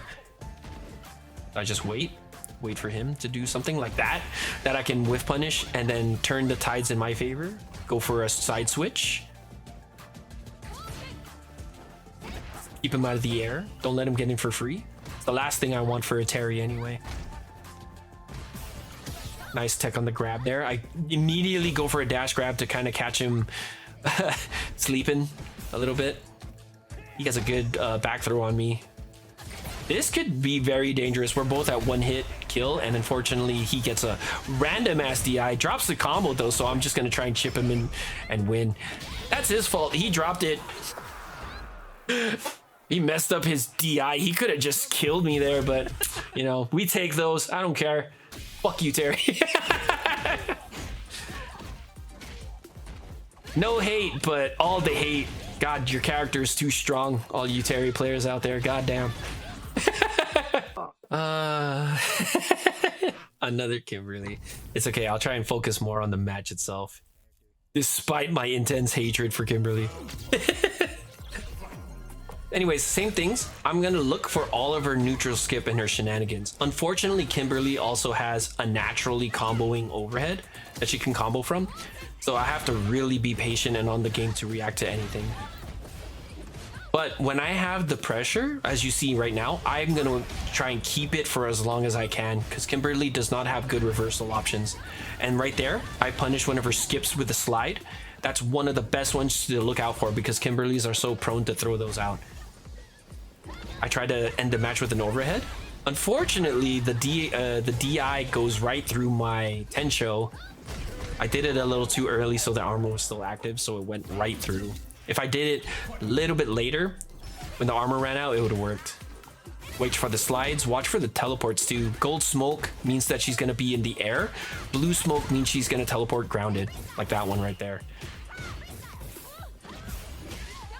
I'm gonna go for a side switch here because I'm low on drive and I want to get her to the corner. Throw some fireballs to make sure that that stops any random drive rush that you may try to do, like right there. But that drive rush medium punch goes so far, and I think I mentioned that as I played. That thing pushes her so far. I think she was at mid screen at one point, and then she did a drive rush, raw drive rush, medium punch, and that thing like sent her all the way to the other side. It was kind of insane. So unfortunately, I was not ready to punish or check it. Like I said, I was getting really tired at this point, so a full screen drive rush was something that they could actually do. It sucks playing Street Fighter a little exhausted, but I was committed to finishing this video in a day. Yeah, look at all these shenanigans that you have to watch out for, which is why, like, Kimberly, I find her very exhausting to play against because she has so many things I have to be aware of, which overloads the already stacked mental stack that I have. I just EX10 showed there because I wanted to get her off me the best that I can, but unfortunately she's still able to get a hit off of me, reset neutral, get me back into the corner. Luckily I was able to jump out, and she's so prone to slide that I was able to punish it with a sweep once she whiffed it that second time. See, slide again, punish, block accordingly, start my pressure, and then try and guess right from here on forward just to shut down any defensive comeback that she may try to make. So even though I don't have my pressure right now, I'm just still trying to keep her in that corner. She has to burn drive to keep me off. You saw that raw drive rush medium punch, right? That thing went so far, but I was also never ready to like check it because, you know, fatigue and whatnot. I think she level 3s here because, yeah, to burn me out. That's a smart move. But she's in burnout too, so I'm not really scared. I have level 3, I have supers to kind of combat this, but I don't think I try to throw them out in the event that, you know, I miss or she reads it right and jumps it. So luckily I didn't wake up there. Unfortunately, I know green smoke, or sorry, gold smoke gives her to the air, but I was so like overloaded already. I was like, dude, okay, she's gonna be grounded. Oh wait, I forgot, gold smoke is air. It happens, man. Like sometimes you know, and then you still mess up. Get a good sequence there, kind of overloaded her a bit, so I was able to land that combo into a level 2. I messed up my follow-up, unfortunately. Just scrambling to secure hits. Spend another 4 bars to react to a DI, but it doesn't matter. We get the first, we get the game 2 and win with her points. Hell yeah. All right, another Akuma. I'm trying to play this a lot like the first one. Unfortunately, he was able to get some good drive rushes off me, or at least the first one. He starts his good pressure, whiffs the follow-up, unfortunately, so I'm able to side switch and start my pressure, but I think I mistimed the Tencho there, so he was able to just jump out of the corner for free. Kind of a scramble there, it's fine. I start my pressure. It was amazing that he actually stuffed what I was pressing there, because it was 2 frame traps and he pressed a jab. I guess I must have mistimed it there. So on the overhead, I threw EX Kikoken off the stance overhead because I wanted to apply pressure, kind of work on his drive gauge a bit, but make myself safe doing it. If we do EX, I think I think it's actually plus. I'm not exactly sure, but I know we're safe enough to where I can just do it. I played this character for so long, I don't even know exactly all of our frame data. I have to DP him to try and get him out, stop him from getting out of the corner for free. Always at least DP them so they lose some HP as attacks to getting out of the corner. I was able to hit confirm the jabs into the level 2, mostly to work on the drive gauge, so I do level 1 so I can get him closer to burnout, make him more prone to doing either playing more passive or making a big mistake, trying to dash up after a fireball, and I could just stance medium punch it. Drive rush jab. Fortunately, I walked back enough to where that whiffed and I was able to do a crouch medium kick follow up there. Gets a good perfect parry, side switches. I am low on drive gauge, so I gotta really be careful here. And he's trying to work on it with his medium punches. I get a good cross up, side switch. I don't want to burn any bar here, so I'm just gonna be very conservative. I was able to hit confirm that jab counter hit into a forward medium punch and eventually get the round there. I think I was going to do that sequence anyway. I can't hit confirm jabs into a forward medium punch, so I just do that kind of to try and catch them pressing. And luckily I was able to get that counter hit from the jab to score into the forward medium punch combo at the end there. He's got his anti-air, so I know that. I'm not going to try and jump as many times as I normally would, which is almost never anyway. But you see how people are getting more and more solid, right? Their anti-airs are on point. Their pressure is solid to where you can't press on their pressure. Like if you're waking up, you can't really press because they got their meaties tight. I think he level 3s here. Nope. Which is bad news for him because, dude, I could definitely make this comeback. Yeah, that was kind of suspicious. Both times he walked up and just jabbed the moment I was going to try and medium kick. Either he was reading me like a book or throwing jabs to stuff, whatever. I think he may have been trying to go for a demon now that I think about it, but doesn't matter. I still lost because I threw the Kikoken at the worst time and he was able to level to it.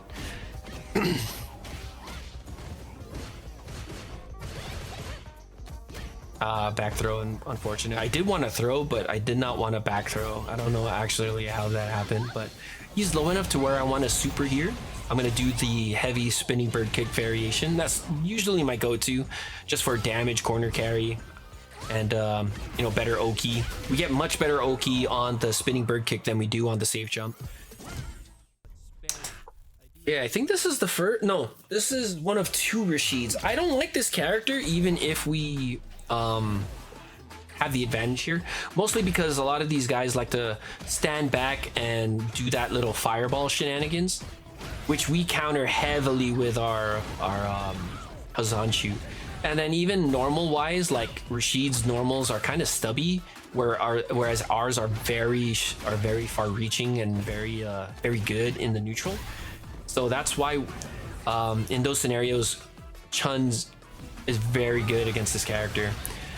In those situations like this guy is just trying to abuse the fact that like he gets the empowered moves, and there's very good ways to, you know, to shut those down, and you'll see that as we move on from this round. I didn't really do a good job of beating it here, but later on you'll start to see how I start to adapt to this kind of strategy. So he's the type to kind of whiff that small tornado move, but he's also the type to, when he gets at a certain range, he's going to look to do his, you know, charge up projectile tornado to amplify the rest of his moves. Was able to counter his DI luckily there. And now I just played the, you know, the typical game I've been playing for the longest time. Pressure them in the corner, keep them there until they, you know, until they just lose. Basically the name of the game. So that sequence, you have, you know, pros have gotten really good at perfect pairing that tornado, the first hit of it, and then you just DI it. I am not good at that yet.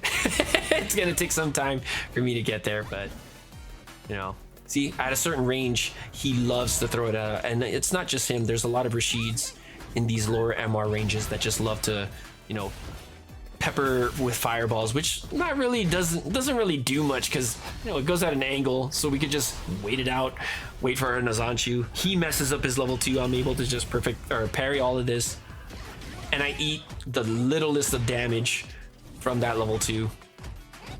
He's in burnout, so I'm looking to try and pressure him a little bit more, but not get too carried away because he was coming out of it soon. Yeah, a lot of that sequence is frame traps. I'm pretty sure there were gaps in between, but I wasn't ready for them. Luckily, I was able to delay the medium kick afterwards and catch him pressing a button that was a little slower than mine. I did a Tencho there because most people like to follow up a button after their drive rush normal, so I guess right there. Fortunately, that's a very good option too if you know that they like to do that jump version, just neutral jump, heavy kick. It's a very good button for us for Chun to shut down their shenanigans.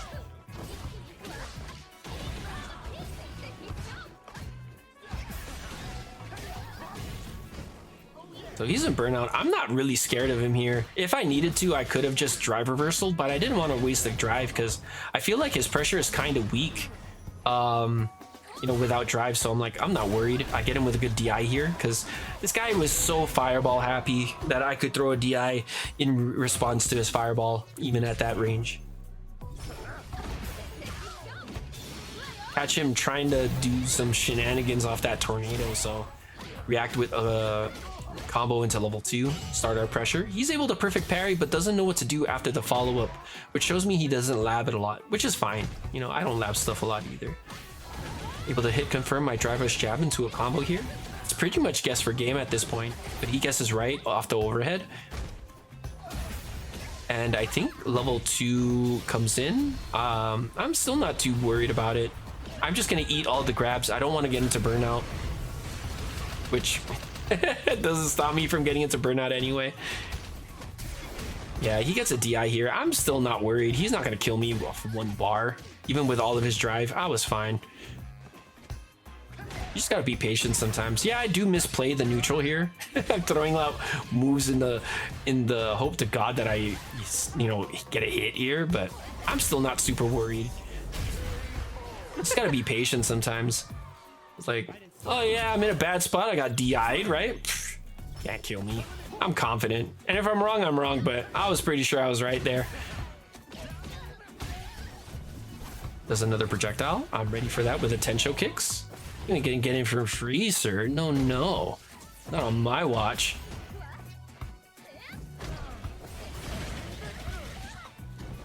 I think that was one of his first EXDPs he hit me with. I'm probably wrong there, but I don't remember him doing that a lot. He messes up his anti-air. Unfortunate for him, but it was a good effort on his part to try and stuff a jump in for me. But unfortunately, he did the wrong one. I think you got to do the one that goes straight up, not the one that goes to the side like that. Pretty sure that one doesn't work. Most Rashids I fight, they do the vertical ones, not the angled ones. Oh boy, another Terry. God almighty, I hate this character.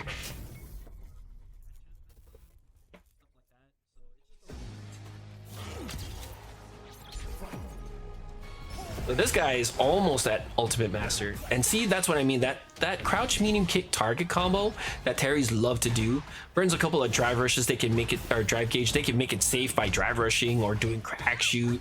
It's so belligerent. I don't like how strong that is. A thing that combos into a heavy on a target combo should not be cancelable, IMO. Mostly because we don't have one, right? Right, Chunners? If we don't get it, they shouldn't get it. No, I'm just kidding. Anyways, let's focus on the match. So he is doing a very good job at keeping me at bay with his normals, looking to do full screen fireballs because his fireball's really good. People kind of underestimate how very good that fireball is. But I was lucky enough to get a Tensho because he was getting very fireball happy. I do burn myself out, but I'm in an advantage, so I'm not too worried. He did get a DP on me, which is where I'm starting to worry now. Now I'm like kind of low, and I think I don't win this because he gets me with a burn knuckle. Yeah.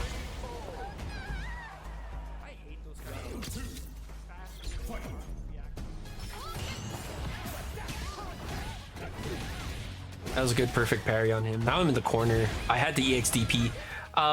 Rule of thumb for me was like, most people start to look for an EXDP after their first, you know, after like a second or third Oki situation. So I started doing EXDPs on the first, because most people aren't ready for it on the first Oki situation.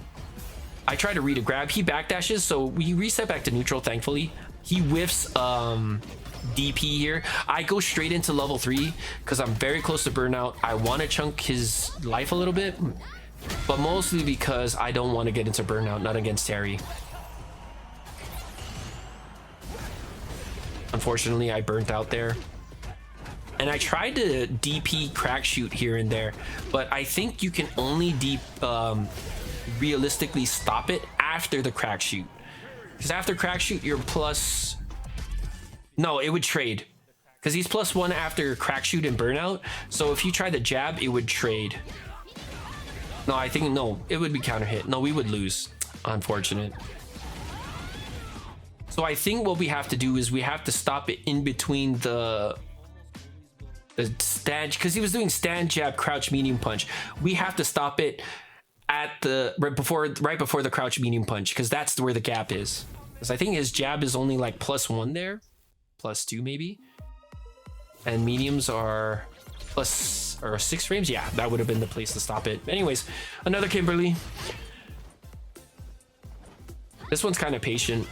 You see him walk back, but then he's still doing the, you know, the get in for free stuff, like, you know, raw drive rushes, slides, teleports. He reads my first EXDP, which is why I'm going to be more hesitant from this point forward to EXDP, unless I have a harder read. So I was just saying how I like to do EXDP on the second one, or the first Oki situation, but for some reason this guy, I guess, was looking for a shimmy that he was blocking, ready to block my EXDP. That's why I stopped doing it at that point. I think that Terry just won and done me, didn't he? Got his grand ultimate masters and decided to dip. Whatever. I got the corner. I'm just gonna try and keep this as best I can, pressuring with my normal sequences here. Unfortunately, I thought I had the stomps. She whiffs an air jump in, so I was able to punish counter, throw her back, get her DP, make sure she doesn't up for free. I was ready to, I actually didn't even press anything. I was able to just block that out, no problem. Nothing fancy. I didn't read that she was gonna do an a super. I just didn't press anything at that point.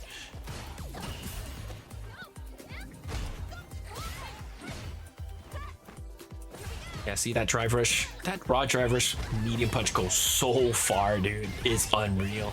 It kind of even has a little bit more glide forward. You'll see if she does it again.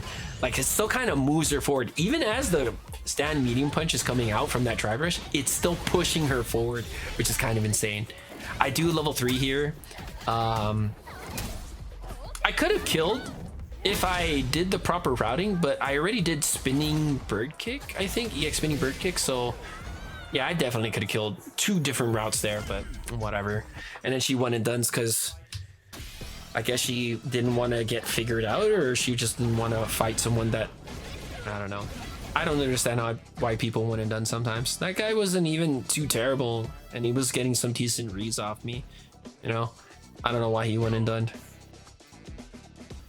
Okay, unfortunately, there were a few matches here and there. I think this is where it starts to happen, actually, where I get disconnected. I was having some internet issues this day. I thought they cleared it up because we were part of an outage. Because the internet was running stable ever since I got home after that outage was reported. So it was working fine until I believe this match, and it would DC me another time, which is why I think after this match I lost like freaking 17 points because this was a 1400 Akuma. I lost so many points because of that unfortunate DC. So I don't really want to talk about the match too much because we do DC. I don't remember exactly when. And this jab anti-air should not be working. I think it's because I threw jump heavy punch, but I think it's after this round. It's the next round, yeah. I was making a decent comeback in this match, and then I think just randomly it DCs me. And that's because our internet dropped packets, which was enough for Street Fighter to cut the connection between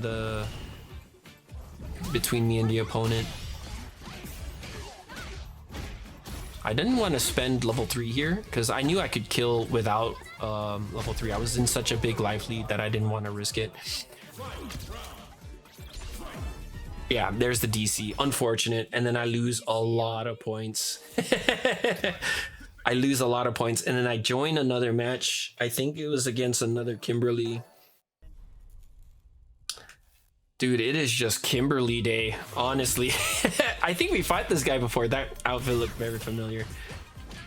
So we're just still gonna apply the same thing. We're gonna try and shut down every option she does to try and skip neutral, like that one. But I was not ready to stop those because, you know,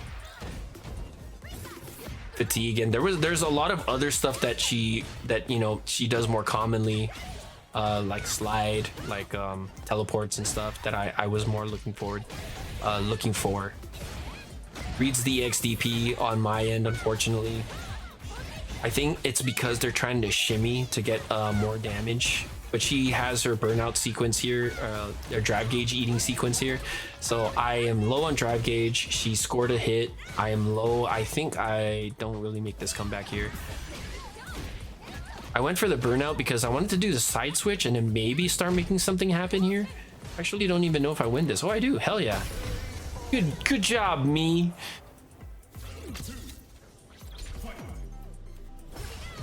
Yeah, see, look at that drive rush, raw drive rush stand medium push. That thing's so far, dude. Holy cow. That was a weird angle, so I didn't bother to try to anti-air that.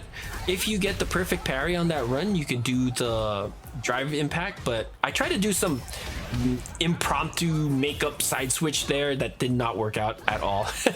I don't even know what I was going for anymore.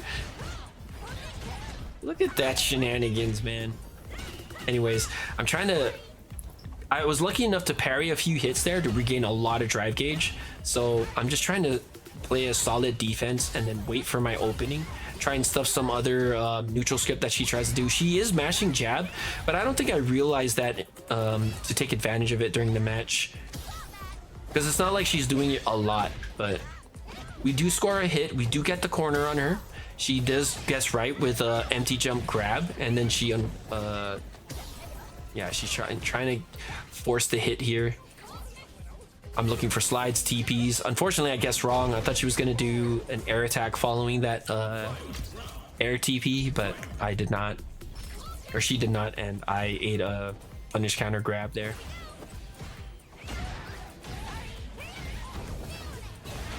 IDP, because I know she was going to try and do something. And luckily I did guess right there, because I am low on gauge, and if she level 3'd me, I would have been burnt out.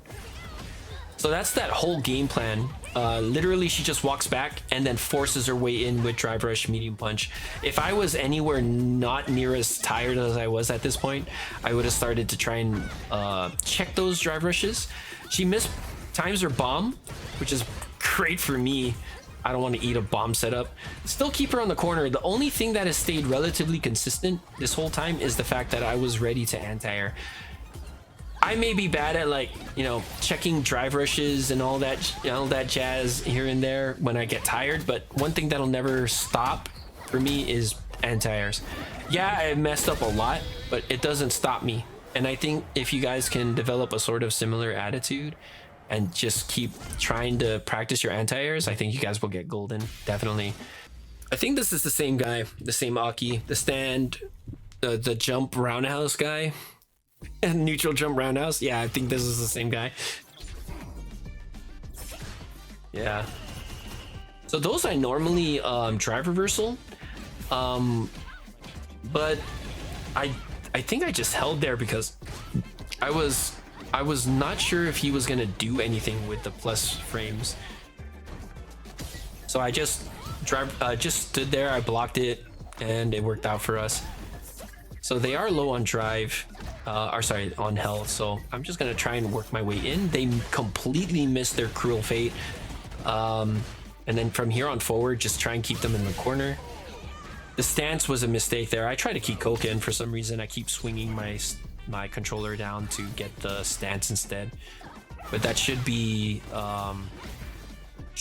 light fireball instead of stance there. That's a mistake on my part. Was able to catch her with a fireball, and now it leads to my turn and my pressure. She gets a good drive rush grab, puts me in the corner this time. I don't want to be here, but I'm also not too panicky to where I'm just trying to desperately force my way out.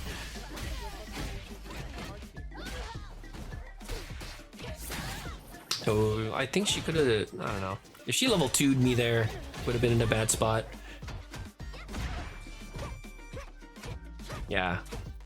She didn't look too confident. This Oki did not look too confident in her burnout pressure, which is why I went for the crouch medium kick into level 3, because I saw that she was kind of staggering her pressure and walking forward a lot. She didn't crouch block at all, to try and wait for something. So I was pretty confident that the crouch medium kick into level 3 was going to work, and it worked out. Missed again on the Cruel Fates. I'm ready to punish that with crouch medium kick because that wasn't the first time, and now that she did it the first time and the second time, if she does that again, I'm still going to be ready for the punish, because that has been further pushed forward into my priority stack, or what I'm looking for list. I tried to DI there. Unfortunately, it got stuffed. I know you're with the regular, you perfect parry the first, and I think you have to perfect parry the second one, if I'm not wrong, and then you DI. Or is that the EX one? I don't remember anymore.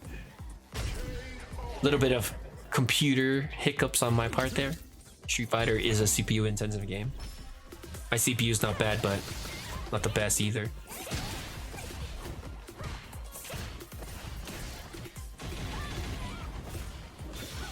Nice level 1 reversal there.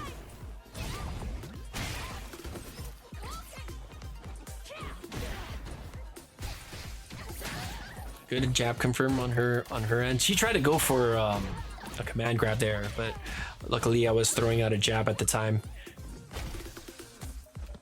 I thought she was going to try and steal her turn back with a medium punch, which is why I threw out the jab there. Luckily it worked out. And do the fake throw loop. And at that point I was going to do a meaty overhead anyway. Would have beaten her tech if she tried to tech. Would have been safe that she tried to block. Nothing wrong with that. I expected a grab there, which is why I did the TK air legs. And there's another example of people trying to steal their turn back. But in that case, she did a jab, I blocked it, and she tried to do another jab, which completely whiffed, and I was ready to throw out my crouch medium punch because people always try to steal their turn back. She's whiffing a lot of normals. She's trying to get me to do like something unsafe. I'm not exactly sure what she's looking for, but it works out for her because now I'm in the corner. Yeah, I had forever and a day to react to that. Okay, this is the 2K MR DJ that I fought.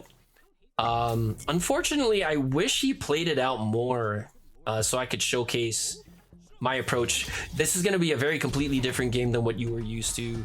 So this guy knows exactly what he's doing. You'll see that his combos are always finished and clean.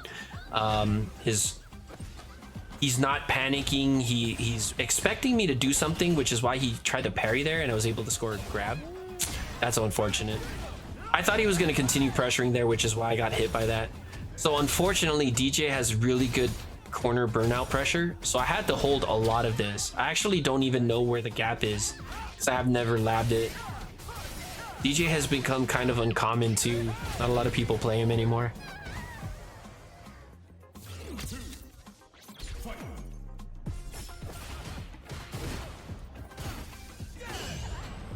Was good on me to get that perfect parry there.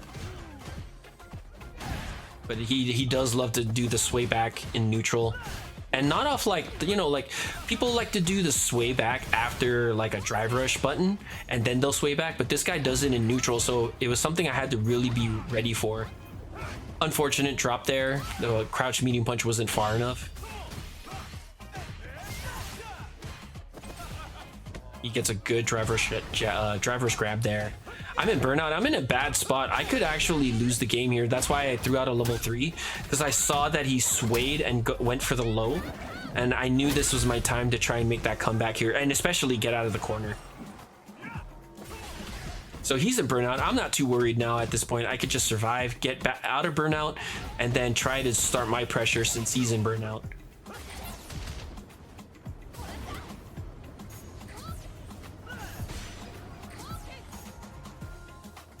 Walk him down a little bit because I'm just going to chip him.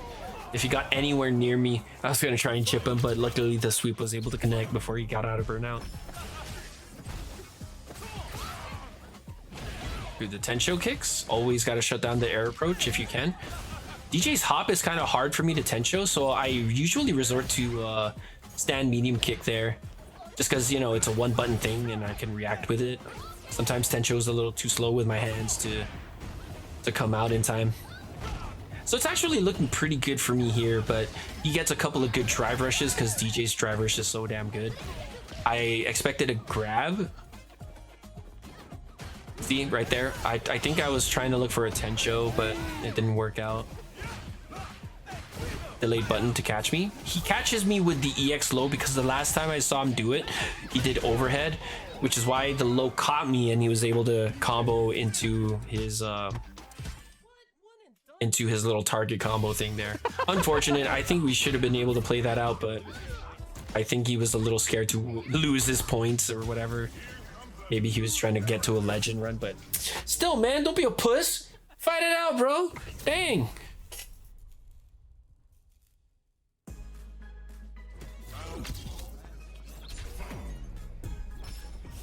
The connections overall weren't too great. We had some like, you know, low 100s, 80s, but that's because like, you know, we're fighting people from China too.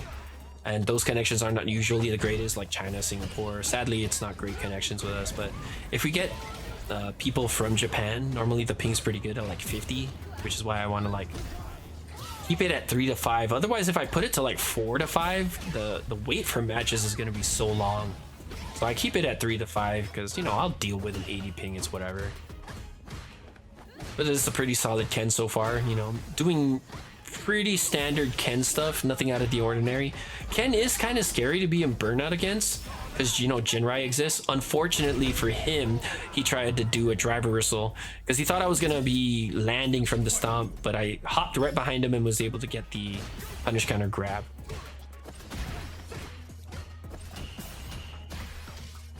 Yeah, I didn't want to burn drive rush even after landing that jab because, you know, I didn't want to go to burnout. Once again, Ken is very scary in burnout. Not like as scary as like Terry or whatever, but he has decent burnout pressure in Jinrai, you know. He's good. He's already shimmying me. He got a couple of good reads on when I like to parry. He comboed into level 3 to burn me out here.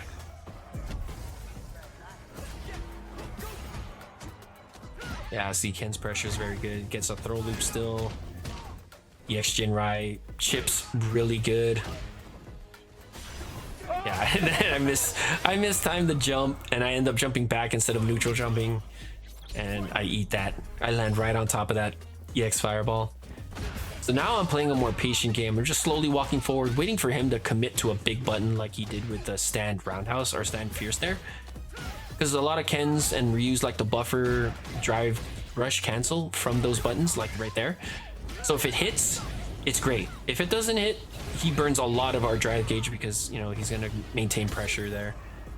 So just try and stand at a range to try and whiff punish it. Now I see his drive rush is low. I'm looking to punish. I think I tried to do a level 3 here. Unfortunately, it didn't come out. But it doesn't matter. I got my burnout. I think I do eventually end the round here with a airborne level 1. But still, it's a very solid Ken, honestly. Nothing too crazy that he did. He does have bad habits, right? Like the, you know, stand heavy punch in neutral. If he makes that whiff, he's just buffering into drive rush. He's not trying to play at a range where he doesn't whiff it. Whiffing buttons is how people get a lot of their damage. If you whiff punishing, it leads to big damage. And sometimes pressure on the opponents wake up.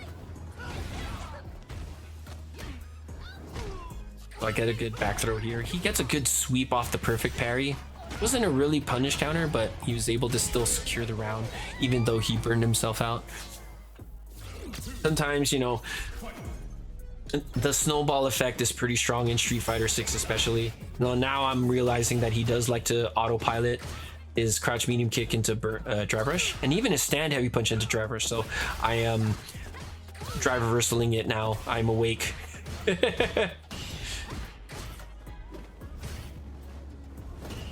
I have to respect the Dragon Lash, which is why you don't see me press anything. +1 would mean that I would get counter hit, and I don't want to get counter hit against Ken. Because one bad combo that I eat will put me into the corner, and I don't want to be in the corner with Ken. At least not when I'm in the corner. Yeah, he's doing delayed buttons to try and catch me delayed teching, but I ain't gonna do it.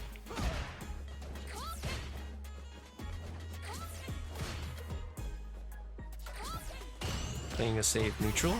Yeah, see, he tried to get in for free with drive rush. Now he's burnt out. I was able to drive reversal it. Now he's in a bad spot.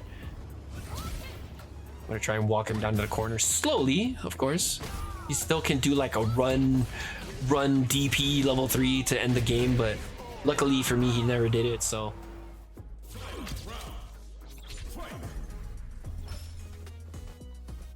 He's slowly walking into the corner. The moment he tried to drive rush, I backed up a little to try and make whatever he did whiff. Ready for the Tensho as always. Go for the throw loop. He backdashes, which is good that I didn't throw here. I think at this point, I was trying to look for the drive rush, but it's okay. We're in kind of a sticky spot, but it's not too bad seeing as how we got a big life lead.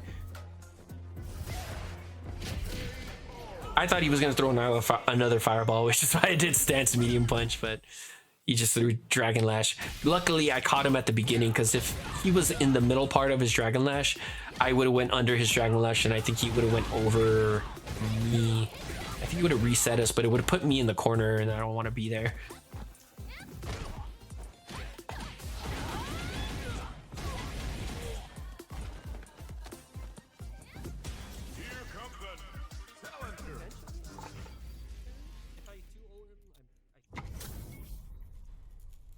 Another Terry. So the same thing. Terry has a lot of good stuff that we have to watch out for. We don't want to go too far to make Burn Knuckle plus on block, but we don't want to get too close because he has very good stuff in close range. Like the crouch medium kick, heavy kick combo is very strong. His +2 stand heavy punch is really strong. Yeah, that thing's +6 out of drive rush.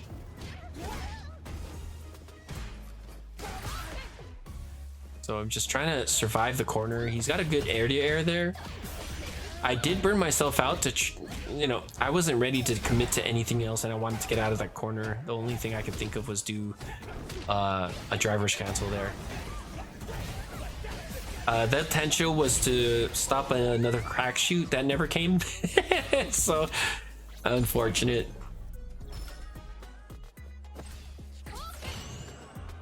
Yeah, if I do more ranked matches and I fight a lot more Terrys, I'm definitely gonna start labbing that damn burnout pressure. It's kind of annoying.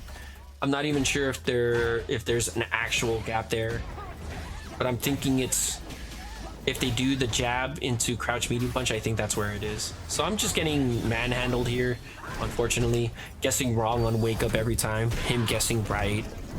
That do be how the game is. It is annoying though. Like, it takes only a few guesses to lose, especially in the third round. So a few wrong guesses, 2 or 3, and you're just done. You lose.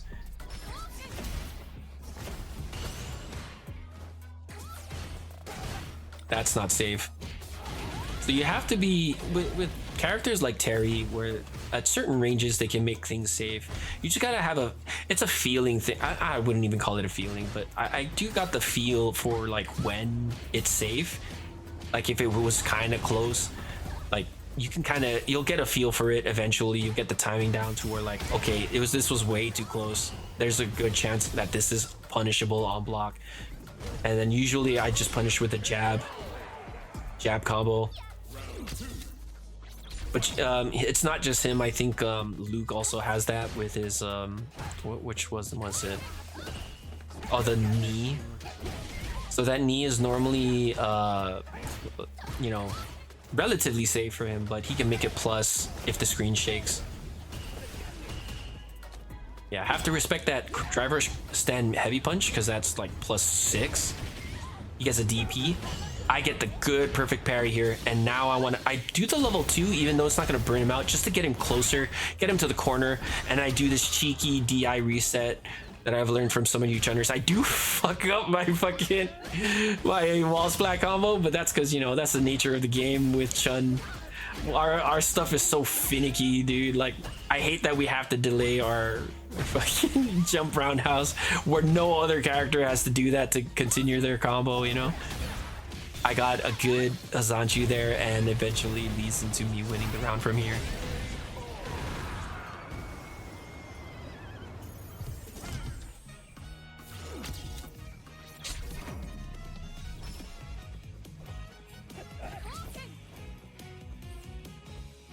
You know, like look at how much he's changed. He's trying to adapt to the stuff that I was doing into the last couple of games. Because he won the first game, but now he's lost the second game, and I guess he's rethinking his approach. So he's trying to adapt to what I'm doing. So that's why you have to be ready to adapt to his adaptation, you know? And it's working out for him. Look, he's playing a decent neutral. I am losing, but he is getting closer to the corner because he keeps walking back.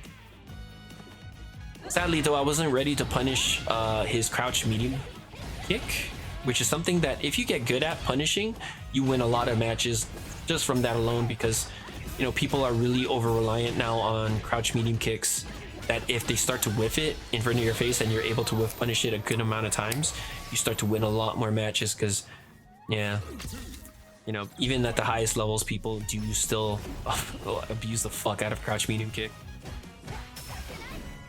Yeah, I thought he was gonna drive rush there. That's why I did the drive reversal, but there's the drive rush there. It's a throw loop. I have to just patiently wait for my time, and luckily that was it. I was able to get out of the corner and stop him, to stop him from trying to air to air me. Because if he was gonna air to air me, he did that jump way too late. Good drive rush DP on his part. Yeah, I'm low on drive. I think I do end up losing this. Yeah, it's fine. Good play on his part. Just overall terrible. Just terrible guesses on my part. Too many wrong guesses just leads to, you know, you losing the game. Good perfect parry. Not a lot of these are like intentional, but I am parrying to try and get a perfect parry. So it's nothing like, there's no secret behind it. Sometimes it is just like luck. Some pro players are just insanely good at perfect parries, and I am not there. From here on, I go for the level 3 after the EX legs. EX air legs does a lot of damage. So I saw that I didn't have. I mean, I think if you did like the normal driver's jab stance cash out, it still would have done decent damage. But at that point, I only had the wherewithal to do the stomp, crouch, EX legs in the air, and then go into the level 3, because you saw how much it chunked, and it was able to put level 3 into the KO range. So yeah, nothing more to say about that. All right, and we fight a Ryu. I think this is the last batch of matches, and then we hit Grandmaster. So the same thing, we don't want to play in the ranges that he specializes in. We're going to try and shut down any solar plexuses, but any that go through, you have to respect. The biggest thing is not falling for any fake fireballs with Hasho. Thankfully, this guy doesn't really do it, excuse me. But he does get me into the burnout with his Hasho strings.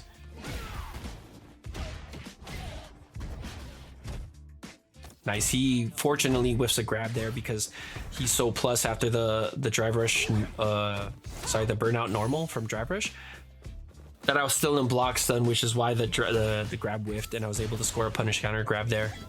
Tensho whiffed, unfortunately, but do you think that's gonna stop me from trying to do a Tensho on someone's jump in? Hell no. I'm still gonna do it. Dude, you cannot be stopped by these random times where Tensho doesn't work. You gotta still try and do it. Don't be scared. The moment you get scared is when you let far more jump-ins get in on you, you know? Live by the Tensho, die by the Tensho, you know?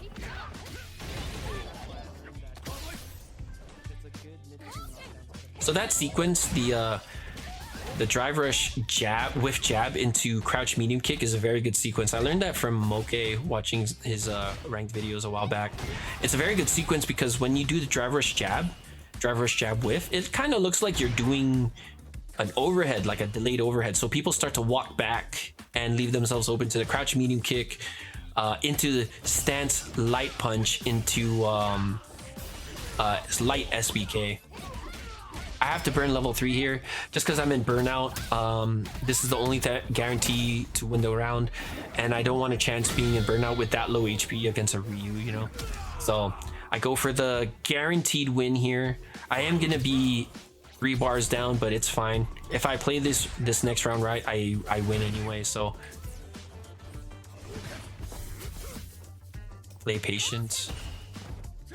I whiffed the Tensho again. So even though I whiffed 2 in this game, that's not stopping me.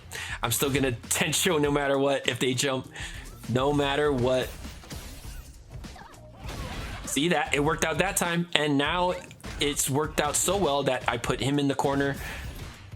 I'm just kind of trying to be patient here, not get too crazy. I see the grab miss, so I'm able to capitalize on that. I am low on drive, but it doesn't matter. If I play my cards right here, I still win. So just playing patient, keeping him in the corner, kind of peppering him against with fireballs. I like to say that word pepper. And then I try to force my way in now. I'm going to try and force something.